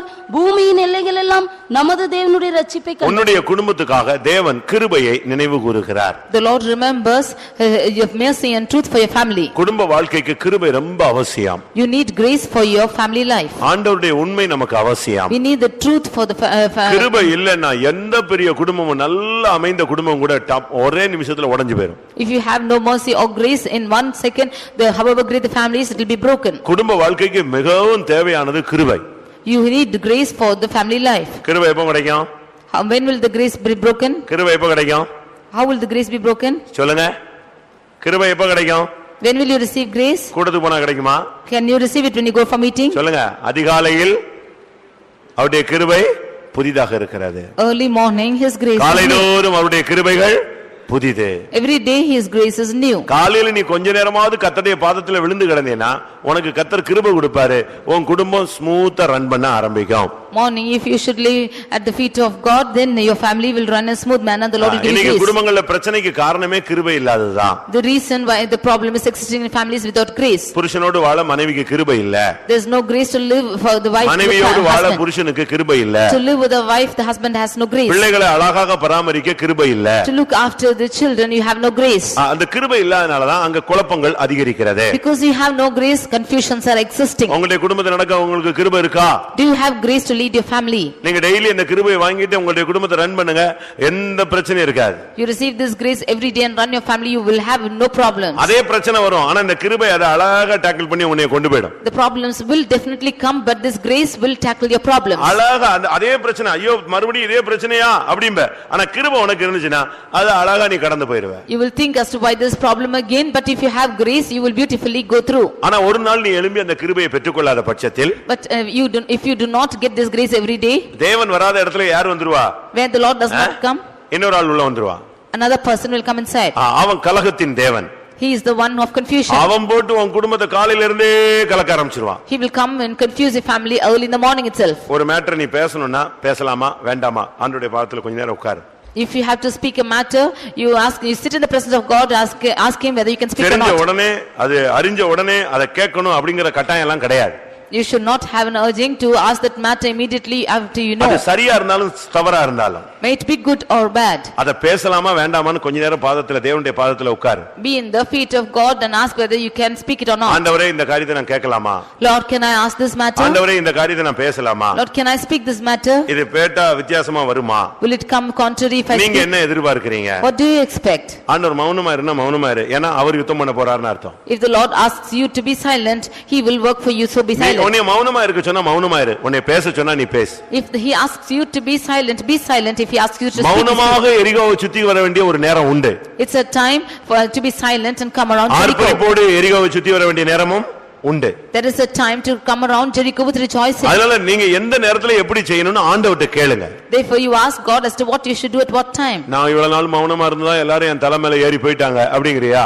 Do you say that I have been silent all these days, they have gone across my head? அது ஒரு காலம். That's a time for that. சங்கீதக்காரன் என்ன சொல்லுகிறான்? Psalmist, what does he say? தீயையும் தண்ணீரையும் கடந்து வந்தோம். I have gone through waters and fire. மனுஷரை எங்கள் தலையின் மேல் ஏறி போக வைத்து விட்டீர். And thou hast caused men to ride upon our heads. ஆனா என்ன நடந்தது? But what happened? செழிப்பான இடத்துல எங்களை கொண்டு வந்து விட்டு விட்டீர். You have brought to a fertile land. 66ஆம் சங்கீதம் 12ஆம் வசனம். 66 Psalm verse 12. மனுஷரே எங்கள் தலையின் மேல் ஏறி போக பண்ணினீர், தீயையும் தண்ணீரையும் கடந்து வந்தோம், செழிப்பான இடத்தில் எங்களை கொண்டு வந்து விட்டீர். மனுஷரை எங்கள் தலையின் மேல கூட ஏறி போக வச்சிட்டீங்க, ஆனாலும் எங்களை செழிப்பான இடத்துல கொண்டு வந்து விட்டு விட்டீர். There was cost even to men to ride our heads, but you have brought us to a wealthy place. அதனால தேவனுடைய கிருபையை பெற்றுக்கொள்ளுங்கள். Therefore receive the grace of God. ஒவ்வொருவரும் நீங்க அதாவது புருஷன் மாத்திரமல்ல, மனைவி மாத்திரமல்ல, பிள்ளைகள் மாத்திரம் எல்லாருமே தேவனுடைய கிருபையில இருந்தா கிருபைக்கு மோதலே உண்டாகாது. For a husband, wife or children, if there is grace, there will be no contrary to it. கிருபைக்கு வந்து பிரச்சனையே கிடையாது. There will be no problems for grace. நீ கிருபையை பெற்றுட்டு அது கிருபை இல்லாம இருக்கும்போது தான் நீ சொல்ற காரியத்தை அவங்க அக்செப்ட் பண்ண முடியல. If you have the grace and they do not have it, they cannot accept what you say. வாழ்க்கைக்கு தேவை உடைய குடும்பத்துக்கு, இஸ்ரவேல் குடும்பத்துக்கு கர்த்தர் கிருபையை நினைவு கூர்ந்தார். Therefore the Lord thought upon the grace upon the children of Israel. காலையில கொஞ்ச நேரம் எழும்பி உட்காரு. You get up in the morning and sit for some time. ஆண்டவருடைய கிருபையை நோக்கி பார். You will look upon the grace for some உம்முடைய time. முகத்தை, என்னுடைய முகத்தை தேடுங்கள் என்று சொன்னீரே கர்த்தாவே, உம்முடைய முகத்தையே தேடுகிறோம். Lord, you said you asked to seek your face and we seek for your face. அந்த கிருபை கிடைச்சிருச்சுன்னு வெச்சுக்கோங்களேன். When you receive that grace, அன்னைக்கு ஃபுல்லா உனக்கு இளைப்பாறுதலா இருக்கும். the whole of the day you will be at rest. அந்த கிருபை உனக்கு முன்னாக போய் எல்லாத்தையும் கிளியர் பண்ணிடும். That grace will go before you and clear all your ஒரு problems. மனிதன் சொல்றான் கிருபை என் மேல் இருக்கிறதே.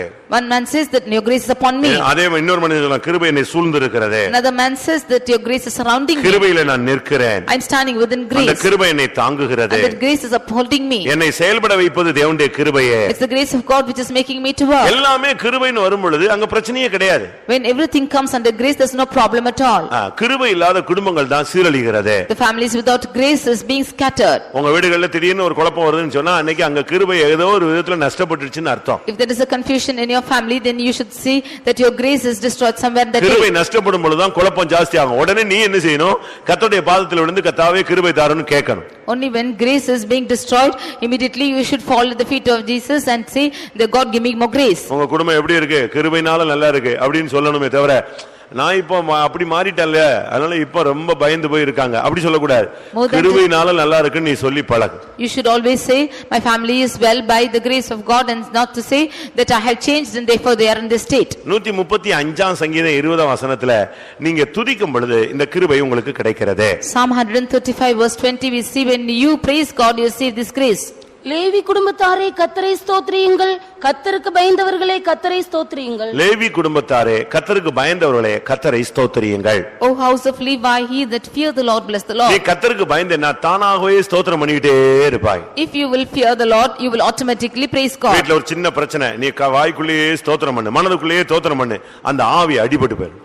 If you have a small problem, then in your mind you keep praising God, that spirit will be defeated. ஒரு சின்ன காரியம்னா ஸ்தோத்திரம் பண்ணிட்டே இரு. லேவியின் குடும்பம் இல்ல, நீ கர்த்தருக்கு பயந்தவனுடைய குடும்பம் அல்லவா, நீ உடனே ஸ்தோத்திரம் பண்ணிட்டே இரு, அந்த ஆவி அழிக்கப்பட்டு போயிடும். Are you not the house of Levi who that fears the Lord? Therefore you keep praising God, then that spirit will be destroyed. நீங்க அப்படி ஸ்தோத்திரம் பண்றீங்களா? Are you praising like this? நீங்க என்ன முறுமுறுக்கிறீங்கன்னா அவன் செஞ்சது, அவன் பார்த்தது, அவன் நடத்தினதெல்லாம் முறுமுறுப்பீங்க. அவங்க யோபாங்க எதுக்கு முறுமுறுக்கிறாமா? நீங்க ஸ்தோத்திரம் ஸ்தோத்திரம் ஸ்தோத்திரம்னுங்க, அந்த ஆவி அப்படியே ஆஃப் ஆயிடும். What you are murmuring against is what he has done or what he has seen. You are only murmuring about this, but if you praise God, that spirit will be subsided. நீங்க அப்படியே உங்களுக்கு practice இருக்கா? Is there a practice like this? அப்படி இல்ல, நம்ம அப்படி அவ்வளவு கிருபை இல்ல நம்ம அநேகருக்கு. Many of us do not have such a grace. உடனே அவங்க ஹிஸ்டரியை ஸ்டார்ட் பண்ண உடனே இவங்களுக்கு ஹிஸ்டரியை ஸ்டார்ட் பண்ணிடுறாங்க. If he should start his history, then they also will proceed with it. அப்படி எல்லாம் பேசி பழக கூடாது. Should not talk like this. அது கடந்த காலமா இருக்கலாம். That should be your previous days. ஆனா இப்பொழுது இனிமே நீங்க உங்க வாயில இருந்து கிருபையை நீங்க ஸ்தோத்திரத்தை உபயோகிங்க. But hereafter you should only utter praises in your mouth. அது ஒரு பட்டயம். That is a weapon. நீங்க சும்மா இருக்கும்போது கூட உங்க வாயில இருந்து ஸ்தோத்திரம் வந்துட்டே இருக்கட்டும். When you are simply sitting, you should have praise on your mouth. உங்க வாயில இருந்து அப்படியே பழக்கம் இருக்கா? Do you have such a practice? கர்த்தரை துதிக்கும் துதி எப்பொழுதும் என்னுடைய வாயில் இருக்கும். The praise of God is always upon my mouth. நீங்க மற்ற சபைக்காரங்க மற்ற மார்க்கத்துக்காரங்கள பாருங்க, எப்பொழுதும் முணுமுணுத்துக்கிட்டே இருக்கிறான். Look at other church people or other religion, they are only enchanting always. பாத்திருக்கீங்களா? அந்த ஜெபமாலையை உருட்டிட்டே இருப்பாங்க. They will always roll over that prayer chain. நான் நம்முடைய விசுவாசி ஒரு வீட்டுக்கு போயிருந்தேன். I went to a believer's house. ஒரு பெரிய பாத்திர நிறமா இந்த புளியங்கொட்டையை வச்சிருந்தாங்க. They had the tamarind seeds, a vessel full of tamarind seeds. எனக்கு ஒண்ணும் ஓடல. It did not come into my mind. விசுவாசி குடும்பம்னு பார்த்தா நான் என்ன நினைச்சிட்டேன், ஏதோ விளையாட்டுக்காக இவங்க மொத்தமா சேர்த்து வச்சிட்டாங்க. I thought they had gathered it for play. கடைசில பார்த்தா அதுல 10,000 அந்த புளிய முத்து இருக்கு. There were 10,000 tamarind seeds in it. Daily அது என்ன செய்யணும்? எண்ணி எண்ணி எண்ணி எண்ணி ஸ்தோத்திரம் ஸ்தோத்திரம் ஸ்தோத்திரம் ஸ்தோத்திரம், ஒவ்வொரு ஸ்தோத்திரத்துக்கு ஒவ்வொன்று. அப்போ ஒரு நாளைக்கு எத்தனை ஸ்தோத்திரம் வந்துருது? 10,000 ஸ்தோத்திரம் வந்து. Every day they will count it and 10,000 praises will come out every day. எப்படி இருக்கு பாருங்க, அவங்க பிள்ளைகளுக்கு எப்படி பிராக்டிஸ் கொடுத்து வச்சிருக்காங்க பாருங்க. See how they are giving practice for their children. விசுவாச வீட்ல ஒரு வயசான தாய் ஒரு அம்மா இருக்கு. An aged mother was in the faith home. ரொம்ப பாவப்பட்டது. She is a very poor woman. நான் இருந்த ஒரு விசுவாச வீட்ல ஒரு தாய். She was a mother in a faith home. அவங்க பிள்ளைங்க எல்லாம் அவங்கள துரத்தி விட்டாங்க. And all her children chased her off. இந்த அம்மா இந்த சீனி கல்லா பொறுக்கி வச்சிருந்துச்சு. She used to take the pebbles. இந்த கருங்கல்ல சின்ன கல்லு வெள்ளை கல் இருக்கு, அதை பொறுக்கி வச்சிருந்துச்சு. She used to take the small pebbles and keep. என்னன்னு பார்த்தா அது அங்க ஒரு ஓரத்துல உட்கார்ந்து அது ஒண்ணு தோத்திரம் தோத்திரம் தோத்திரம் தோத்திரம் சோத்திரம் பண்ணிட்டே இருக்கு. She used to count it sitting on the road and say praises. நீங்க அப்படி ஏதாவது பண்றீங்களா? Are you doing anything like this? நாங்க எனி டைம் ஸ்தோத்திரம் பண்ணிட்டே இருப்போம். We are all. அப்படி ஸ்தோத்திரம் பண்ணா சண்டையே வராதே. If you keep on praising God, you will never fight. அப்படிதானே? கெட்ட வார்த்தை வராது, தீய வார்த்தைகள் வராது, பரியாசம் வராது, கேள்வி வராது, குற்றச்சாட்டு வராது. ஏன்னா வாயிலிருந்து என்னதான் பிறக்குது? துதிதானே பிறக்குது. You will not have unwanted words or accusing words or any fighting words because always praise is in your mouth. Daily ஸ்தோத்திரம் பண்ணுங்க. You praise God every day. நீங்க அப்படி ஸ்தோத்திரம் பண்ணிட்டு இங்க புறப்படுங்க. You do like this and you get out. ஒரு கொஞ்ச நேரம் கையை வைத்து ஒரு 100 ஸ்தோத்திரம் பண்ணு. You lift up your hands and say 100 praise. திரும்ப எங்க புறப்படும்போது ஒரு 100 ஸ்தோத்திரம் பண்ணு. When you are leaving to another place, you offer praises. ஒரு காரியம் ஆகணும்னா கொஞ்ச நேரம் ஸ்தோத்திரம் பண்ணு. You praise God for some time for a certain thing to fulfill. நீங்க இப்படி தான் பழகுனாதான் குடும்பத்துல அமைதியை கொண்டு வர முடியும். Only by doing this you can bring peace in your house. ஒன்று ஸ்கட் மாதிரி மற்றொன்று பேட்ரியாட் மாதிரி அடிச்சிட்டு இருந்தா ஏவுகணை மாதிரி ரெண்டு, இவன் ஸ்கட் அடிச்சா அவன் பேட்ரியாட் அடிச்சா கடைசில நாடு சீரழிஞ்சு போயிடும். If one is blowing a scud and the other rocket அடிக்குறாங்க பாருங்க, and the other is giving a missile, then it will go on like a war. அப்படி நம்ம செய்ய கூடாது. You should not do like this. ஒரு ஆளு கிருபையை பற்றிக்கொள். One hold on to the mercy. ஸ்தோத்திரம் பண்ணிட்டே இரு.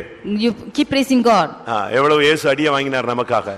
See how much the Lord has been beaten for us. அப்ப யாரை நினைச்சு பார்த்தாரு? At the time whom did he look unto? நம்மை நினைச்சுதான் நெஞ்சுக்கிட்டாரு, எல்லா அடியும் வாங்கிக்கிட்டாரு. He thought of us and he got the blows. நீங்கள் இந்த நாட்கள்ல தேவனை ஸ்தோத்திரித்து பழகுங்கள். தேவனுக்கு பயந்தவர்களே கர்த்தரை ஸ்தோத்திரியுங்கள். உங்களுடைய குடும்பம் தழைக்க ஆரம்பிக்கும். You who fear the Lord, you praise God and your family will flourish. கடைசியாக Finally, கலாத்தியர் 6 அதிகாரம் 10 வசனத்துல Galatians 6:10. அங்கே விசுவாச குடும்பம் என்ற ஒரு வார்த்தை சொல்லப்பட்டிருக்கிறது. See that a family of faith.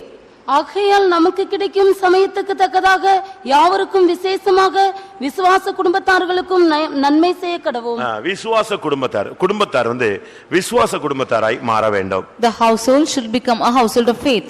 இந்த விஷயத்தை கொஞ்சம் கவனிங்க. ஒரு 10 நிமிஷம் இந்த மேட்டரை நல்லா நீங்க கவனிங்க. You should listen to this for 10 minutes in a right manner. உலக குடும்பங்களை விட்டுருங்க, சாதாரண பெயர் கிறிஸ்தவர்களை விட்டுருங்க. விசுவாச குடும்பம் எப்படி இருக்க வேண்டும்? Leave the little families and namesake Christian families. How should be நல்ல விசுவாசிகள் குடும்பம் கூட சில நேரங்களில் சிதைந்து போகுது. Even good faithful families have been scattered. காரணம் என்னன்னா அந்த குடும்பம் சரியான வேதவசனத்தின் அமைப்புல அதை காத்து கொள்ளப்படவில்லை. The reason for this is they have not preserved that family under the word of God. ரொம்ப கவனமாக நம்முடைய விசுவாச வாழ்க்கையை அடி எடுத்து வைக்க வேண்டும். Very carefully we should step on in the life of faith. நாம் எல்லாம் விசுவாசிகள். We are all believers. நம்ம மற்றவங்க மத்தியில ரொம்ப சாட்சிகளாக இருக்க வேண்டிய ஒரு காலகட்டம் இதுதான். In the midst of others we should live a life of testimony. விசுவாசம் என்பது நான் உங்களுக்குள்ள இருக்கிற விசுவாசம் உங்க பிள்ளைகளுக்குள்ள அப்படியே வரணும். The faith within you should come into your children. உங்களுக்கு காலத்துக்கு பிறகு உங்க பிள்ளைங்க விசுவாசியா இல்லன்னா என்ன பிரயோஜனம்? After your times, if your children are not believers, what's the use? தீமோத்தேயுல என்ன வாசிக்கிறோம்? What do we read in Timothy? 2 தீமோத்தேயு 1 அதிகாரம் 5 வசனத்துல 2 Timothy 1:5. அந்த விசுவாசம் முந்தி உன் பாட்டியாகிய லோவிசாலுக்குள்ளும் உன் தாயாகிய ஐனிகேயாளுக்குள்ளும் நிலைத்திருந்தது, அது உனக்குள்ளும் நிலைத்திருக்கிறது என்று நிச்சயித்திருக்கிறேன். அங்க பாருங்க, விசுவாசம் முதலாவது உன்னுடைய பாட்டிக்குள்ளே இருந்தது. Firstly, faith was in your grandmother. அடுத்து உன் தாய்க்குள்ளே அது இருந்தது. Next it was in your mother. மூன்றாவது உனக்குள்ளே அது வந்திருக்கிறது. Thirdly it came into you. அப்ப இதுல இருந்து என்ன விளங்கிக் கொள்றோம்? ஜெனரேஷனா அவங்க விசுவாசத்துல நிலை பெற்று வந்து கொண்டே இருக்கிறார்கள். So this family, God, in their generations they are in the faith. நீங்க இன்னைக்கு கர்த்தாவே என் சந்ததி முழுசும் விசுவாசத்துல நிக்க வைப்பேன், விசுவாசத்துல வளர்ப்பேன் நீ முடிவெடு, கர்த்தர் உன் குடும்பத்தை தழைக்க வைக்க ஆரம்பிப்பார். Today you make a decision that I will stand in faith and walk in faith and the Lord will make your family to flourish. அந்த குடும்பங்கள் விசுவாச குடும்பங்கள். That families are household of faith. அவங்க பாட்டி விசுவாசி, அந்த அம்மா விசுவாசி, அவங்க பையன் விசுவாசி, இப்படி அந்த விசுவாச சந்ததியாக அது வளர்ந்து கொண்டே தலைத்து வந்தது. The grandmother was a believer and the mother and so is the son and so the family grew in faith. விசுவாச குடும்பத்தினுடைய அடையாளம் என்ன? What is the sign of the household of faith? விசுவாச குடும்பம் எப்படி இருக்க வேண்டும்? How should the family of faith be? முதலாவது விசுவாசி தான் குடும்பத்தை நல்லா நடத்தணும். Firstly, a believer should lead the family in the right way. 1 தீமோத்தேயு 1 Timothy 3ஆம் அதிகாரம் chapter 3 4ஆம் வசனம். verse 4. 1 தீமோத்தேயு தன் சொந்த குடும்பத்தை நன்றாய் நடத்துகிறவனும் தன் பிள்ளைகளை சகல நல்லொழுக்கம் உள்ளவர்களாக கீழ்ப்படிய பண்ணுகிறவனுமாய் இருக்க வேண்டும். தன்னுடைய குடும்பத்தை நன்றாய் நடத்த வேண்டும். One should rule well his own house. தான் குடும்பத்தை நடத்தாதவன் விசுவாசி அல்ல. One who does not rule over his house is not a believer. அடுத்து தான் பிள்ளைகளை சகல நல்லொழுக்கம் உள்ளவர்களாக கீழ்ப்படிய பண்ணுகிறவனுமாய் இருக்க வேண்டும். Nextly, his children should be in subjection with all gravity. உங்க பிள்ளைகளை ரொம்ப அழகா நீங்க வளர்க்கணும். You should grow your children in a beautiful way. அத சண்டே ஸ்கூல் வர மாட்டேங்குன உடனே நீ இழுத்து வீட்டுக்கு கூட்டி போற கூடாது. அப்படிலாம் நீ செல்லம் கொடுத்து வளர்த்தேனா அது உன்னை கடைசில பாதுகாக்காது. If the children say they will not come for the Sunday school, you should not let loose and they will not be in படிக்க கூடிய late பாக்கியம் கிடைக்கல. ஆனா உன் பிள்ளையை நீ கரெக்ட்டா கொண்டு வந்து வைக்கணும். You only do not have the privilege to learn it. You should bring your children right way. ஸ்கூல்ஸ்க்கு எவ்வளவு fees கட்டறீங்க? See how much you are paying your school fees. பிள்ளை போக மாட்டான்னு சொல்றான். If the children is saying not to go, right நீ போக வேண்டாம்டா பரவாயில்லை அப்படினா விட்டுறீங்க? Will you leave them saying they do not go? சொல்லுங்க. என்ன பண்றோம்? What do we do? அடிச்சு இழுத்து கொண்டு போய் அங்க விட்டு அது கத்துன்னு கத்துனாலும் கேட்டுக்குள்ள விட்டுட்டு நீங்க பாட்டுக்கு அப்படியே கல் மனசு மாதிரி வந்துடுறீங்களே. எதுக்கு?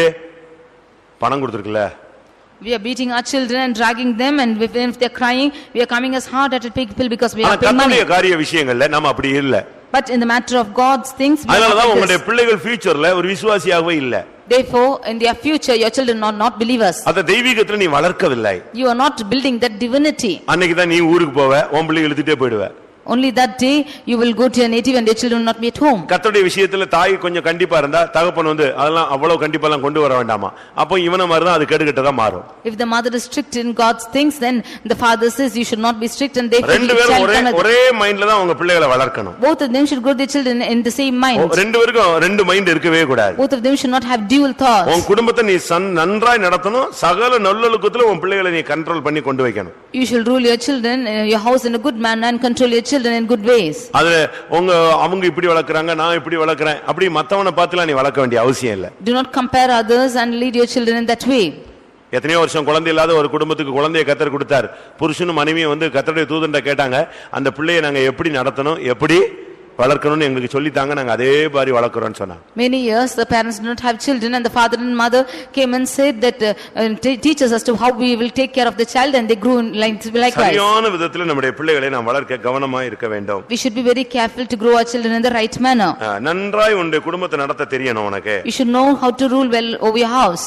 ஒரு சிலர் எல்லாம் பாருங்க வருஷம் கல்யாணம் ஆகி எத்தனையோ வருஷம் ஆச்சு சண்டை போட்டுட்டே இருக்கான். காரணம் என்ன தெரியுமா?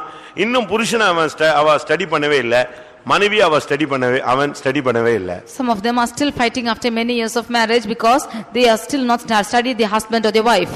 ஒரு மாசம் கல்யாணம் ஆகி ஒரு மாசத்திலே புருஷன் யாரு அப்படினு படிச்சிரணும். You should learn as to how your husband is even in 1 month after your marriage. அதுக்கு ஏத்த மாதிரி உன் லைஃபை மாத்து, லைஃப் ஸ்டைலை மாத்து. And change your lifestyle accordingly. ஒரே மாசத்துல மனைவி யாருன்னு கத்துக்கணும். அதுக்கு ஏத்த மாதிரி உன் லைஃப் ஸ்டைலை அவளுக்கு ஏத்த மாதிரி மாத்து. You should learn in 1 month of your wife is and change your lifestyle accordingly. இல்லன்னு சொன்னா நீ உன் ஸ்டைல்ல அவளை இழுத்துட்டு வரணும்னு நீ ட்ரை பண்ண, அவ தான் ஸ்டைல்ல இழுக்கணும் அவ இழுக்க, கடைசில ரெண்டுக்கு நடுவுல பிசாசு பூதுற, கடைசில ரெண்டு பேரும் தனித்தனியா போயிட வேண்டியதான். If you should drag your wife in your style or your husband in your style, then Satan will enter it and scatter you abroad. நீ இறங்கி வர வேண்டிய இடத்துல நீ இறங்கணும், அவ இறங்கி வர வேண்டிய இடத்துல அவளும் இறங்கி வர வேண்டும். Where you have to come down, you have to come down. Where she has to come down, she has to come down. 1 தீமோத்தேயு 3:12 இதே வார்த்தை சொல்லி இருக்கிறது. 1 Timothy 3:12 we read this verse. மேலும் உதவிக்காரன் ஒரே மனைவியுடைய புருஷன் தங்கள் பிள்ளைகளையும் தன் சொந்த குடும்பங்களை நன்றாய் நடத்துகிறவராய் இருக்க வேண்டும். Let the deacons be the husbands of one wife, ruling their children and their own houses well. நன்றாய் நடத்தணும். They should lead in well. ஏதாவது வீட்ல துக்கம்னா உடனே என்னன்னு விசாரி. If there is a sorrow in that house, you immediately inquire as to what it is. ஏன் சாப்பிடல? Why didn't you eat? நம்ம அப்படி இல்ல, சாப்பிடாம கடந்தா பரவாயில்ல கிடக்கட்டும் அப்படியே புத்தி வரட்டும் அப்படினு போயிட்டே இருப்பான். We are not like that. We'll think, if they are not eating, let them go, let them get their own mind. ஆனா 1 சாமுவேல் என்ன சொல்லி இருக்கு? But what is told in 1 Samuel? அந்த எல்கானா தன்னுடைய மனைவியாகிய அன்னாளை பார்த்து சொல்வான், ஏன் சாப்பிடாத இருக்கிறாய்? Here Elkanah is looking at his wife and asks her, ஒன்னு சாமுவேல் 1:8 இருக்கு, ஏன் அழுகிறாய், ஏன் சாப்பிடாது இருக்கிறாய், ஏன் சஞ்சலப்படுகிறாய்? ஏன்னா அவன் புருஷன், இவன் புருஷன் இல்லையே. First Samuel 1:8, he is asking, the husband is asking, why weepest thou, why eatest thou not, and why is your heart grieved? உனக்கு குடும்பத்தை குறித்து ஒரு பாரம் இருக்கணும். ஏன் சாப்பிடல, பையன் ஏன் வரல, பிள்ளை ஏன் வரல, ஏன் லேட்டா வந்துச்சு, என்ன காரணம், ஏன் சர்ச்சுக்கு போகல, ஏன் ஜெபம் நடக்கல, இதெல்லாம் ஒரு விசாரிப்பு உனக்கு இருந்துகிட்டே இருக்க வேண்டும். You should have a burden concerning your children as to why he did not come and where he is going through, why he didn't come to church, or why he did not pray and so on. 1 தீமோத்தேயு 5:4 பார்க்கும் பொழுது 1 Timothy 5:4, அந்த குடும்பத்தை எப்படி விசாரிக்கணும்னு அங்க அழகா சொல்லிருக்கு. you can read as to how we should inquire that family. விதவையானவளுக்கு பிள்ளைகளாவது பேரன் பேத்திகளாவது இருந்தால் இவர்கள் முதலாவது தங்கள் சொந்த குடும்பத்தை தேவ பக்தியாய் விசாரித்து. எப்படி விசாரிக்கணும்? How should they require that இவர்கள் family? முதலாவது தங்கள் குடும்பத்தை நன்றாய் விசாரிக்கணும். எப்படி விசாரிக்கணும்? தேவ பக்தியாய் விசாரிக்கணும். He should require them before in the fear of God. நல்லா குடும்பத்தை விசாரிக்கணும்னு நீ எங்க போன, நான் போன உடனே எங்க போன, நீ எங்க போன, நீ எத்தனை மணிக்கு ஏன் வரல, இப்படி விசாரிச்சு சந்தேக பிசாசுக்கு இடம் கொடுத்து சண்டை போடுறதுக்கு தான் நல்லா விசாரிக்க, அப்படிப்பட்ட அர்த்தம் அல்ல. Not to give room for the fighting and saying that why you did not come and where you went and inquiring them of their needs. No, you should not go mad like this. இவர்கள் முதலாவது தங்கள் சொந்த குடும்பத்தை எப்படி விசாரிக்கணும்? தேவபக்தியாய் விசாரிக்கணும். Firstly, they should show piety to their own family and require them. ஜெபம் பண்ணிட்டீங்களா? Have you prayed? ஜெபம் பண்ணி முடிஞ்சிருச்சா? Is your prayer over? எல்லாரும் ஜெபத்துக்கு வந்தீங்களா? Did all come to ஐயோ pray? எனக்கு வர முடியல, லேட் ஆயிருச்சு அப்படி சொல்லணும். You should say, I am grieved because it became late for me. தேவபக்தியாய் நீ விசாரிக்கணும். You should deal them in a godly manner. சர்ச்சை கிளம்பியாச்சா, ஒயிட் ட்ரெஸ் ஏன் போடல, ஒயிட் ட்ரெஸ் மாட்டு அப்படின்னு சொல்லணும். இல்ல இல்ல இருக்கிறதுலயே டிரான்ஸ்பரண்டா ஒரு கலர்ஃபுல்லா இந்த ஃப்ளோரசன்ட் கலர்ல போட்டு வான்னு சொல்லக்கூடாது. You should ask us to, have you got ready? You should come in white and so on, and you should not encourage them to put on fluorescent dress. சர்ச்சுக்கு வர்ற ஒன்னையே யாரும் பார்க்க கூடாது, நீ கர்த்தரை பார்க்க வேண்டும். You should, others should not look upon you, you should look into the Lord. தேவ பக்தியாய் உன் குடும்பத்தை விசாரிக்க நீ பழக வேண்டும். In a divine manner you should inquire your family. அடுத்து அதிலேயே சொல்லிருக்கு, பெற்றார் செய்த நன்மைகளுக்கு பதில் நன்மைகளை செய்ய பிள்ளைகளுக்கு நீ கற்றுக் கொடுக்க வேண்டும். Nextly, you should make your children to learn to do good unto the parents to what they have done. நீ படுற கஷ்டங்கள், நீ படுற வேதனைகள் உன் பிள்ளைக்கு தெரிஞ்சா, ஐயோ என்ன எங்க அம்மா அப்பா எப்படி வளர்த்தாங்கன்னு சொல்லுவாங்க. If the children know as to what difficulty you are going through to grow them, then they will say how my parents grew up. பதில் நன்மை செய்ய உன் பிள்ளைகளுக்கு நீ கற்றுக் கொடுக்க வேண்டும். You should make you teach your children to require good. 1 தீமோத்தேயு 5:8 பார்க்கும் பொழுது 1 Timothy 5:8, தன் சொந்த குடும்பத்தை தன் வீட்டாரை விசாரியாமல் போனால் அவன் விசுவாசத்தை மறுதலித்தவன், அவிசுவாசியிலும் கெட்டவன். If one is not providing for his own house, then he has denied the faith and was then an infidel. தன் வீட்டாரை நன்றாக விசாரிக்கணும். You should go and inquire your family. அவங்களுடைய தேவைகளை விசாரிக்கணும். You should ask, inquire the needs. அந்த பிள்ளைகளுடைய தேவைகளை நீங்க சந்திக்க வேண்டும். You should meet the needs of the children. அவ்வளவு வசதி இல்லைன்னா நீங்க அதுக்காக ஜெபிக்க வேண்டும். If they have no facilities, you should pray for them. நல்ல விதத்துல நம்முடைய குடும்பத்தை நாம் கொண்டு வர வேண்டும். We should bring a family in a well manner. தீத்து 1 அதிகாரத்திலே 6 வசனத்தை பார்க்கும் பொழுது Titus 1:6, குற்றஞ்சாட்டப்படாதவனாய் இருக்க வேண்டும். you should not be without accusation. துன்மார்க்கர் என்று அடங்காதவர்கள் என்று பெயரெடுக்காத விசுவாசம் உள்ள பிள்ளைகளை உடையவனாய் ஒரு விசுவாசி இருக்க வேண்டும். A believer should have faithful children which should not be accused of right or unruly. விசுவாசிகளுடைய பிள்ளைகள் துன்மார்க்கர் என்று பெயரெடுக்க கூடாது. The children of believers should not be accused or like calling a right. அடங்காதவர்கள் என்று பெயரெடுக்க கூடாது. Should not say that they are disobedient. எப்படிப்பட்ட பிள்ளைகளா இருக்கணும்? How they should be found? விசுவாசம் உள்ள பிள்ளைகளை உடையவனாக அவன் இருக்க வேண்டும். They should have children who are of faith. உங்களுடைய பிள்ளைகளை விசுவாசம் உள்ள பிள்ளைகளாக, தெய்வீகம் உள்ள பிள்ளைகளாக நீங்கள் வளருங்கள். You should grow your children as faithful children and divine children. அது ஒரு பெரிய கிருபை. That is a great grace. ஏன் தெரியுமா? நம்ம படிக்க வைக்க முடியும், ஸ்கூலுக்கு அனுப்ப முடியும், காலேஜுக்கு அனுப்ப முடியும், அதுக்கு தேவையான எல்லாம் கொடுக்க முடியும். ஆனா பின்னாலேயே போக முடியுமா? We can make them educated, we can do things ready for them and make them go to school, but can we go behind them? அப்படியானால் அந்த பிள்ளைக்காக நீ திறப்புல நிக்க வேண்டிய ஒரு காலகட்டம் இதுதான். If so, it's the time for you to stand in the door for your children. உன்னுடைய தேவனுடைய சமூகத்திலே உன்னுடைய பிள்ளைகளை நீ கர்த்தருடைய சன்னிதானத்திலே வச்சு ஜெபித்து பழக வேண்டும். You should practice to pray for the children in the presence of God. இன்னைக்கு अनेक குடும்பங்கள் வெட்டப்பட்டு போய்விட்டது. Today many families have been put to shame. ஆனால் கர்த்தர் மறுபடியும் உன்னுடைய குடும்பத்தை தலைக்க வைக்கும்படியாக இந்த வார்த்தையை உனக்காக அனுப்புகிறார். The Lord is sending his word to you that he might flourish your family. ஏசாயா 11:1 படி ஏசா என்னும் அடிமரம் அது வெட்டப்பட்டு விட்டது. அடிமரம் இருந்தது, அதை செழிக்க வைக்கிற தேவனாக அவர் இருக்கிறார். Isaiah chapter 11 verse 1 we see that the root has been faded out but the Lord makes it to come out. வாசியுங்கள். ஈசா என்னும் அடிமரத்திலிருந்து ஒரு துளி தோன்றி அவன் வேர்களிலிருந்து ஒரு கிளை எழும்பி செழிக்கும். இயேசு அந்த குடும்பத்திலே வந்த பொழுது தாவீதின் குடும்பம் செழிக்க ஆரம்பித்தது. When Jesus came into that family, the house of David began to வீட்ல flourish. இயேசு தான் பெரியவராக இருக்க வேண்டும். Jesus should be great in your house. உன்னுடைய வீட்ல அவருக்கு தான் நீ முக்கியத்துவம் கொடுக்க வேண்டும். You should give importance for him alone in your house. உன்னுடைய குடும்பத்தை மறுபடியும் அந்த அடிமரம் வெட்டப்பட்ட அடிமரத்திலிருந்து கர்த்தர் துளிர்க்க வைக்க வல்லமையுள்ளவராய் இருக்கிறார். The roots which have been cut off, the Lord is able to sprout from it. எல்லாவற்றுக்கும் மேலாக Above all, கடைசியாக finally, எபிரேயர் 11:7 படி உன்னுடைய குடும்பம் ரட்சிக்கப்பட வேண்டுமானால் நீ பேழையை உண்டு பண்ண வேண்டும். Hebrews 11:7, if your household should be saved, you should make an ark. 11:7 விசுவாசத்தினாலே நோவா தற்காலத்திலே காணாதவைகளை குறித்து தேவ எச்சரிப்பு பெற்று பயபக்தி உள்ளவனாகி தன் குடும்பத்தை ரட்சிப்பதற்கு பேழையை உண்டு பண்ணினான். தன் குடும்பத்தை ரட்சிக்க அவன் பேழையை உண்டு பண்ணினான். He made an ark to save his household. இந்த குடும்பம் இந்த உலகத்துல தலைத்தால் மட்டும் போதாது.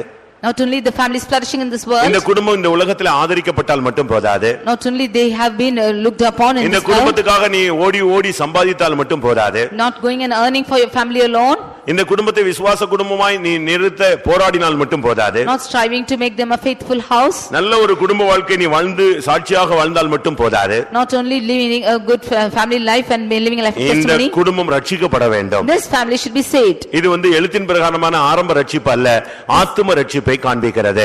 This is not a little beginning salvation, but this is the salvation of soul. விசுவாசத்தின் பூர்ணத்தை காண்பிக்கிறது. This shows the perfection of faith. இல்லாவிட்டால் ரட்சிப்பின் பூர்ணத்தை காண்பிக்கிறது. This shows the perfection of salvation. இல்லாவிட்டால் உன்னுடைய குடும்பம் மகிமையிலே எடுத்துக்கொள்ளப்படுவதை காண்பிக்கிறது. It shows the family being caught up in glory. நம்முடைய குடும்பம் தழைத்து அந்த குடும்பம் பரலோக ராஜ்யத்துக்கு போய் சேர வேண்டுமானால் நாம் சபையை கட்ட வேண்டியது அவசியம். If our family should be saved and if we should go in the coming of the Lord, we should build the church. உன் குடும்பத்தை மட்டும் கட்டிட்டே இருந்தால அந்த குடும்பம் ரட்சிக்கப்படணும், நல்ல விதத்துல பாதுகாக்கப்பட்டு மகிமையில போய் சேரணும்னா நீ சபையையும் கட்டக்கூடியவனாய் இருக்க வேண்டும். You should not only build your own family and bring them into this salvation, but you should build the church also. தன்னுடைய சொந்த குடும்பத்தை ரட்சிக்கும்படியாக தன்னுடைய சொந்த குடும்பத்தின் ரட்சிப்பிற்காக அவன் பேழையை உண்டு பண்ணினான். For the salvation of his whole household, he made an ark. இது எதை காண்பிக்கிறது? What does this show? நீயும் உன்னுடைய பிள்ளைகள் எல்லாரும் மகிமையில வந்து சேர வேண்டுமானால் சபை ஐக்கியத்தை நீ கட்டி எழுப்ப வேண்டும். If you and your children should come into glory, you should build the fellowship of the church. சபையில நீ உனக்கு சரியான ஒரு ஐக்கியம் இருக்க வேண்டும். You should have a good fellowship in the church. சபையை குறித்து ஒரு வெளிச்சம் இருக்க வேண்டும். You should have a light concerning the church. ஊழியர்களோடு ஒரு நல்ல ஐக்கியம் இருக்க வேண்டும். You should have a fellowship with the ministry. விசுவாசிகளோடு நல்ல ஒரு ஐக்கியம் இருக்க வேண்டும். You should have the fellowship with the believers. தேவனோடு ஒரு நல்ல ஐக்கியம் இருக்க வேண்டும். You should have a good fellowship with உன்னுடைய God. குடும்பத்துக்குள்ள ஒரு நல்ல ஐக்கியம் இருக்க வேண்டும். You should have a good fellowship with your family. இது யார் ஏற்படுத்தின பேழை? Who made this ark? Noah ஏற்படுத்தின பேழை. This was ark made by Noah. Noah என்று சொன்னால் இளைப்பாறினவன் என்ற அர்த்தம். Noah means a man of rest. ஒரு தேவனுடைய பிள்ளை இளைப்பாறுகிற வாழ்க்கையை பெற்றுக்கொண்டால் தான் அவன் சபையில கட்டினால் அந்த சபை கட்டி எழுப்பப்படும். If a child of God has the life of rest, only then he can build the church and the church will be built. நீங்க இந்த சபையினுடைய வளர்ச்சிக்கு உதவியா இருக்கீங்களா? Are you help for the building the church? என்ன நடந்துச்சு தெரியுமா? What happened was, அவனுக்கு ஒரு மனைவி, he had his wife 3 ஆம்பளை பிள்ளைங்க and 3 male children. அவங்க 3 பேருக்கும் கல்யாணம் கட்டி வச்சிருந்தான். 3 of them got married. இப்ப 3 மருமகள்கள் அந்த குடும்பத்திலே இணைந்து விட்டார்கள். And the 3 daughter-in-laws were united with the family. நீங்க பாருங்க, எனக்கு ஆச்சரியமா இருந்துச்சு. அந்த 8 பேருமே அந்த பேழைக்குள்ள வந்துட்டாங்க. It was marveling to me that all the 8 of them came into the ark. எப்படி இருக்கு? See how it is? ஒரு வீட்ல 3 பிள்ளைங்க. There are 3 children in family. 3 பேருக்கு கல்யாணம் ஆயிருச்சு. 3 of them are married. இப்போ ஒரு ஆளுக்கு கல்யாணம், ஒரு பிள்ளை தான், ஒரு பிள்ளையும் கல்யாணம் ஆனா ஓடி போயிடுறான். If one child is married, immediately he is going off. அவனுக்கு அம்மாவும் தேவையில்ல, அப்பாவும் தேவையில்ல, அவதான் தேவை. He does not want his father or mother, only she is needed. இப்படிப்பட்ட ஒரு காலத்துல In such a time, Noah எப்படின்னா, நோவா அவருடைய மனைவி, அடுத்து 3 பையன், 3 பையனுக்கு கல்யாணம் கட்டியாச்சு, 3 பேரும் ஒரே வீட்ல இருந்தாங்க. எப்படி இருக்கும்? Noah, his wife and all the 3 sons were married and were in the same house. நம்ம வீடுகள் எப்படி இருக்க முடியுதா? Can we be like this in the family? 3 பையனுக்கு கல்யாணம் கட்டி 3 பையனையும் ஒரே வீட்ல வச்சிருவீங்களா? Can 3 of them be married and be in the same house? இருக்க வைக்க முடியுமா? Can they be like this? அப்படி இருப்பாங்களா? 3 மருமகளும் இருந்திருப்பாங்களா? Will the 3 daughter-in-laws be like this? அவங்க 3 பேர் இருந்தாங்க பாருங்க. All the 3 of them were like that. அந்த மாமியார் 3 பேரையும் அரவணைச்சு போனாள். And the mother-in-law were encouraging all the three. அந்த மூணு அண்ணன் தம்பியும் ரொம்ப ஐக்கியமா இருந்தாங்க. And the three brethren were united. அந்த மூணு மருமகள்களும் எந்த விகற்பமும் இல்லாம அந்த குடும்பத்துல இருந்தாங்க. And the three daughter-in-laws without differentiation found in that house. அவங்க தான் பேழைக்குள்ள வந்தாங்க. It was they who came into that ark. நீ சபையை கட்டறேன்னு சொல்லிட்டா சபையில வந்துட்டு ஊரெல்லாம் சண்டை போட்டு சபையில ஒரு விசுவாசின்னு சொன்னா பிரயோஜனம் இல்ல. If you should say that you are a believer and fight all over the world, உன் குடும்பத்திலே ஐக்கியம் இல்லாம நான் சபையில முக்கியமான விசுவாசின்னு சொன்னா பிரயோஜனம் இல்ல. if there is no unity in your family, if you are an important believer of the church, no use. மாமியார் மருமகளுக்குள்ள மாமனார் மருமகனுக்குள்ள ஐக்கியம் இருக்கா? Is there a unity between the mother-in-law and the daughter-in-law and the father-in-law and the son-in-law? பிரியமானவர்களே, இதான் சத்தியம். This is the truth. நீ சபையை கட்டறனா சபைக்கு வர்ற, சபையில ஊழியம் செய்யற, சபையில நீ அதை செய்யற இதை செய்யற அதெல்லாம் கரெக்ட். ஆனா ரட்சிக்கப்படணும்னா பேழைக்குள்ளே நீ போய் சேர்ந்து நீ மேல போகணும்னு சொன்னா உன் குடும்பம் ஒன்றாக இருக்க வேண்டும். It's good that you are building the church and so on, but if your house should be saved, then your family should be united like this. மாமனார் செத்துட்டா மருமகன் வந்து சாட்சி சொல்லணும். அப்பதான் இந்த ஆள் பரலோகம் போயிருக்காருன்னு அர்த்தம். If the father-in-law is dead, then the daughter-in-law should come and testify. மாமியார் செத்தா எத்தனை மருமகளோ அத்தனை பேரும் வந்து சாட்சி சொல்லிட்டாங்கன்னா மாமியார் பரலோகத்துக்கு போயிருக்காங்க, அப்படி ஒரு வாழ்க்கை வாழ்ந்திருக்காங்கன்னு அர்த்தம். If their mother-in-law dies, then if all the daughter-in-laws come and testify, then she is going to heaven. சாவுக்கே வரமாட்டேன்னு மருமக போயிட்டானா இந்த அம்மா பாதாளத்துக்கு கீழே போயிருச்சுன்னு அர்த்தம். If the daughter-in-law says that I will not come for the funeral itself, then she is gone to hell. நான் சொல்றது சரின்னு சொல்றேன். அல்லேலூயா சொல்லுங்க. சத்தியத்தை தான் நம்ம பேசுறோம். We are only speaking the truth. நீங்களோ நம்ம வந்து சாட்சி இல்லாம ஓட்டத்தை முடிச்சா ஒரு பிரயோஜனம் இல்ல. If we are finishing the race without testimony, there is no use. தன் குடும்பத்தை ரட்சிக்கும்படியாக அவன் பேழையை உண்டு பண்ணினான். He made an ark to save his house. இந்த சபையை நீ கட்டுகிறாயா? Are you building this church? இந்த சபையை இடிக்கிறாயா?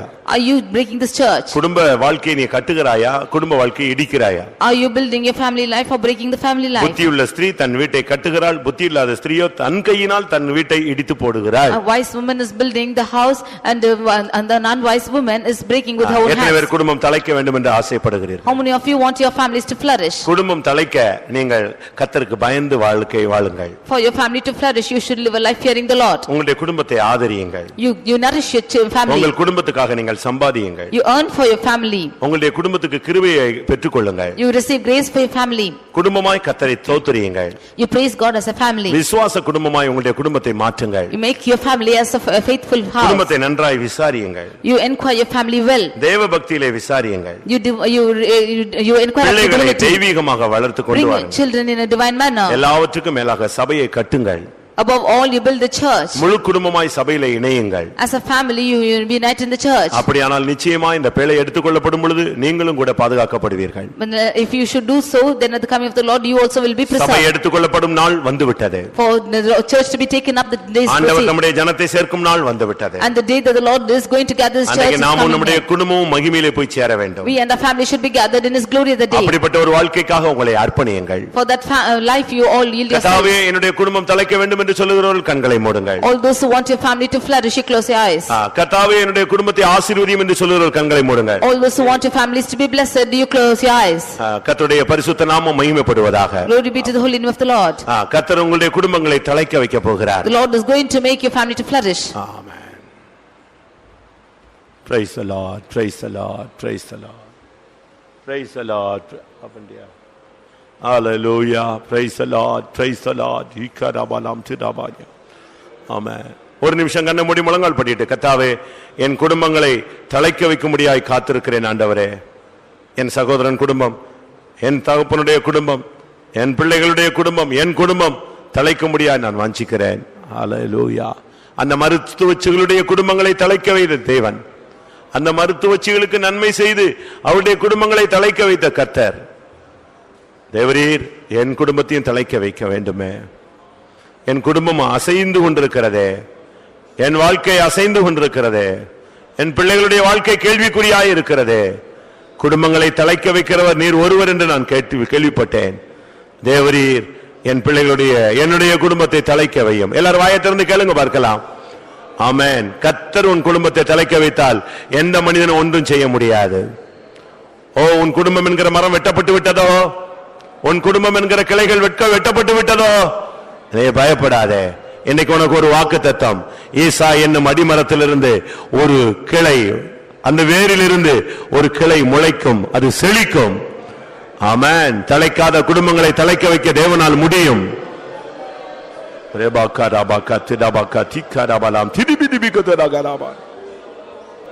ஹalleluya ஹalleluya. வாயை திறந்து ஒரு ஜெபம் பண்ணுங்க, முடிச்சிடலாம். எல்லாரும் வாயை திறந்து, கர்த்தாவே எங்களுடைய சபையில் உள்ள குடும்பங்கள் எல்லாம் தழைக்கணும். ஹalleluya. எல்லாம் விசுவாச குடும்பங்களாய் மாற வேண்டும். ஒவ்வொரு குடும்பங்களும் தழைக்க வேண்டும். ஹalleluya. எல்லா குடும்பங்களும் அந்த பேழைக்குள்ளே வர வேண்டும். நித்திய அழிவிலிருந்து ரட்சிக்கப்பட வேண்டும். ஷிராபாலா கரிபினா மானாதி கரா திபினா பானாதி கராபானாதினா இபாலாபாலா இராபாலாபாதினாபாலா கத்தினாபாலா கத். ஒரு நிமிஷம் நம்ம எல்லாரும் ஒரு பாயிண்ட்காக ஜெபிக்கலாம். குடும்பங்களை தழைக்க விடாமல் அடிக்கடி அதை வெட்டி கொண்டே இருக்கிற, இல்லாவிட்டால் அதை தடுத்து கொண்டிருக்கிற ஆவியை எல்லாரும் ஒருமனப்பட்டு கட்டுவோம். ஹalleluya. இந்த சத்தியத்துக்கு விரோதமான ஆவியை கர்த்தர் அழிக்க முடியாது. ஜெபியுங்கள். குடும்பத்தை தழைக்க வைக்கிறவர் கர்த்தர், தழைக்க விடாமல் தடுக்கிறவன் சாத்தான். அவனுடைய கிரியைகளை கர்த்தர் அழிக்கட்டும். எல்லாரும் ஒரு நிமிஷம் ஒருமனப்பட்டு எந்த குடும்பத்துக்கு விரோதமாக பிசாசு போராடுற அந்த வல்லமை அழிக்க முடியாது. ஜெபம் பண்ணுங்கள்.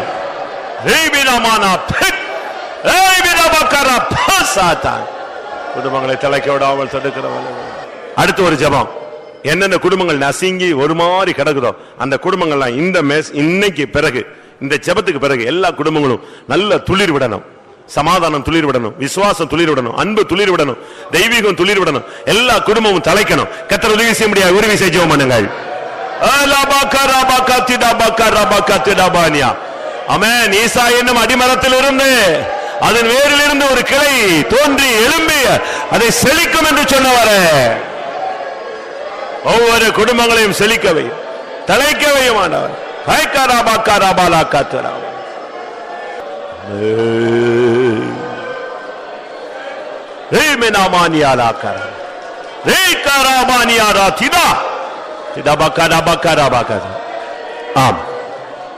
கர்த்தருடைய சமூகத்துக்காய் ஸ்தோத்திரம் பண்ணுவோம்.